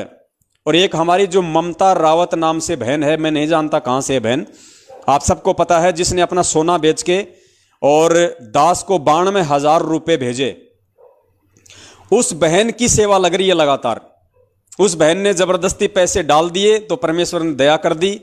92,000 रुपये उसने डाले थे। और पुण्यात्माओं ये जो मैसेज जो सेवा है, ये जो मिस कॉल वाली जो सेवा है, जो भगत समाज के हमारे पास में नंबर आ रहे हैं बहुत ज़्यादा तादाद में, और जिनको बल्क मैसेज के माध्यम से आप लोगों के डायरेक्ट मोबाइल के इनबॉक्स में जो मैसेज आ रहा है, तो बहुत सारे नंबरों पे वो भेजने पड़ते हैं। एक बार भेजने का तकरीबन 2 से 2,500 हज़ार का हमारे मतलब खर्चा आ रहा है, क्योंकि काफ़ी नंबर हो गए। 17 पैसे एक मैसेज के लगते हैं, तो कम से कम 2-2,500 हज़ार रुपये एक बार मैसेज भेजने के लगते हैं। तो दिन में मान लीजिए जैसे कभी कभार तो 2 मैसेज भी हम लोग भेज देते हैं, कभी कभार 3 भेज देते हैं, कभी कभार 1 मैसेज भी भेजते हैं। तो मैसेज में उस बहन की सेवा लग रही है। तकरीबन उस बहन का 60 से 70 हज़ार रुपया मैसेज सेवा में परमात्मा ने लगवा दिया है। उसके अलावा एक हमारी दिल्ली की बहन है, रोहिणी की, दिल्ली की रोहिणी में एक बहन रहती है, अभी नई जुड़ी है, और उसने दास को महीने भर पहले शायद 10 या 15 दिन पहले उसने दास को 7,500 रुपये उसने डाले थे, और अभी 5-7 दिन पहले उसने 2,500 रुपये डाले हैं 10वें अंश के। तो उस बहन की सेवा भी मैसेज सेवा में ही जा रही है। तो इन 2 बहनों की सेवा ही वो परमपिता परमेश्वर ले रहा है। और इसके अलावा जिन्होंने अपनी एंट्रियां सत्सेवकों के पास में लिखवाई हैं, कई लाखों में, वो एंट्रियां सुरक्षित हैं। केवल 2 या 3 भक्तों की एंट्री गई है, शायद एक भगत की तो 7,000 की, एक की शायद 12,000 की, एक की शायद ऐसे कुछ 10-12 हज़ार रुपये की। उनके अलावा आपकी एंट्री आपके पास में है, आपके पैसे आपके पास में है। पुण्यात्माओं आपको लगे वो पैसे यदि आप किसी और काम में लेना चाहें, आप जी शौक से लीजिए। आप ये ना सोचना कि हमने लिखवा दिए तो हम सत्सेवकों को ही देंगे, नहीं। अगर आपके घर में भी अगर कोई जरूरत है तो पुण्यात्माओं आप एंट्री माइनस करवा देना, अपने घर में उन पैसों को काम लेना, फिर परमात्मा के लिए निकाल के रख लेना, फिर एंट्री करवा देना, कोई दिक्कत नहीं। आपको लगता है संगत में और कोई भगत भाई बहन है जिसको अर्जेंट है, जिसको आप जानते हो और वास्तव में उसको पैसे की जरूरत है उधार रूप में, आप अपनी एंट्री इधर से माइनस करवाओ, उस भाई बहन की मदद करो, कोई दिक्कत नहीं पुण्यात्माओं। हमें देखो, हम तो आपका पैसा वहीं लगाएंगे जहां पे वास्तव में जरूरत होगी। जबरदस्ती आप लोगों से ले लेके बांटने का काम नहीं है हमारा। तो फिलहाल जो सबसे बड़ी सेवा चल रही है वो केवल ये मैसेज सेवा है। तो मैसेज सेवा में ही हमें पैसों की जरूरत पड़ेगी। तो जब भी हमें जरूरत पड़ेगी तभी आपको मधु बहन या आपको कजोड़ भगत जी आपको फ़ोन करेंगे। तो केवल मैसेज सेवा के लिए ही आपने अकाउंट में वो पैसे डालने हैं ताकि हम उसको भेजें, वो हमारे को मैसेज का बैलेंस डाले। क्योंकि 1 लाख मैसेज हमारे को 17,000 रुपये में मिलते हैं और 1 लाख मैसेज 5 से 7 दिन में हो जाते हैं पूरे। 5 से 7 दिन में मैक्सिमम वो मैसेज पूरे हो जाते हैं। तो अभी तक जो भी सेवा जाएगी परमेश्वर की दया से, क्योंकि देखो आप लोगों की बैठे बैठे सेवा बन रही है। भक्तों के नंबर भी आप भेज रहे हो, मैसेज भी आपके सहयोग से जा रहा है और उन मैसेजों को देख देख के, उन वीडियो को देख देख के पुण्यात्माएं जाग रही हैं, भ्रमित होने से बच रही हैं, अज्ञानता में जाने से बच रही हैं, काल एजेंटों के झांसे में फंसने से बच रही हैं, उधर से निकल के सत्सेवक बन रही हैं, ज्ञान को आधार बना के भक्ति कर रही हैं। तो पुण्यात्माओं, आप लोगों की उस सेवा से देखो कितनी बड़ी सेवा परमात्मा करवा रहे हैं। अपने भटके हुए बच्चों को वापस भक्ति मार्ग पे लेके आ रहे हैं। गुरु जी क्या कहते हैं, एक कसाई से 1 करोड़ गायों को छुटवाने का जितना पुण्य मिलता है उतना पुण्य एक आत्मा को परमात्मा की भक्ति पे लगाने का मिलता है। तो आपके इस 10वें अंश और दान के पैसे से जो ये मैसेज सेवा परमात्मा ने शुरू करवाई है, पुण्यात्माओं कितने हमारे हजारों सैकड़ों की संख्या में भगत भाई बहन रोजाना इन काल एजेंटों से छूट के, इन कसाइयों के बाड़े से छूट के परमेश्वर के भक्ति मार्ग पे वापस आ रहे हैं। तो ये सारा का सारा जो पुण्य है, जो क्रेडिट है, ये पुण्यात्माओं आपके सहयोग से हो रहा है। ये परमेश्वर आपके ही खाते में डालेगा। तो देखो परमेश्वर ने कैसे बैठे बैठे आप लोगों को सेवा दी हुई है। आपका पैसा कोई हरियाणा के जाट आरक्षण में नहीं जा रहा, आपका पैसा कोई नरेंद्र मोदी की चापलूसी में या उसके समर्थन में नहीं जा रहा, उसके लिए चुनावों के प्रचार प्रसार में नहीं जा रहा, ओम प्रकाश चौटाला या कांग्रेस के प्रचार प्रसार में नहीं जा रहा, आनंदपाल सिंह की सीबीआई जांच में आपका पैसा नहीं दिया जा रहा। ये घटिया कुकर्म करने के लिए तो ये मैनेजमेंट ही काफ़ी है। हम तो परमेश्वर के विधान पे चलेंगे और आपकी सेवा का उसी जगह 100% सत्य प्रयोग होगा जहां से आपको परमेश्वर रिटर्न देगा। आपको परमेश्वर दिन दोगुनी रात चौगुनी वृद्धि देगा, क्योंकि आपका दान सुपात्रों के पास जा रहा है, आपका दान अधिकारियों के पास जा रहा है, आपका दान ठोर ठिकाने जा रहा है। आपके दान का कोई भी भगत अपने पर्सनल जीवन में 1 पैसा भी यूज नहीं ले रहा और ना ही लेगा। तो पुण्यात्माओं, हम परमेश्वर के सच्चे सेवक हैं। आप और हम सभी परमेश्वर की सच्ची सेवा में लगे हुए हैं। अब हम गफलतबाजियां नहीं कर सकते और जो गफलतबाजियां हमसे पहले हुई हैं उनके लिए हम बार बार परमात्मा से क्षमा याचना करते हैं और आगे से परमेश्वर से प्रार्थना करते हैं कि परमेश्वर ऐसे ही अपने बच्चों को सद्बुद्धि दिए रखना, ताकि परमेश्वर हम सदा आपके कृपा पात्र बने रहें, आपकी दया आपकी दृष्टि सदा हम नीचों पे बनी रहे। इसी के साथ दास अपने शब्दों को विराम देता है। आप सभी भगत भाई बहनों का धन्यवाद करता है जो आप लाइव साध संगति में जुड़े रहे, अपना कीमती समय दिया। सत साहिब बंदी छोड़ सतगुरु रामपाल जी महाराज की जय हो। सत साहिब।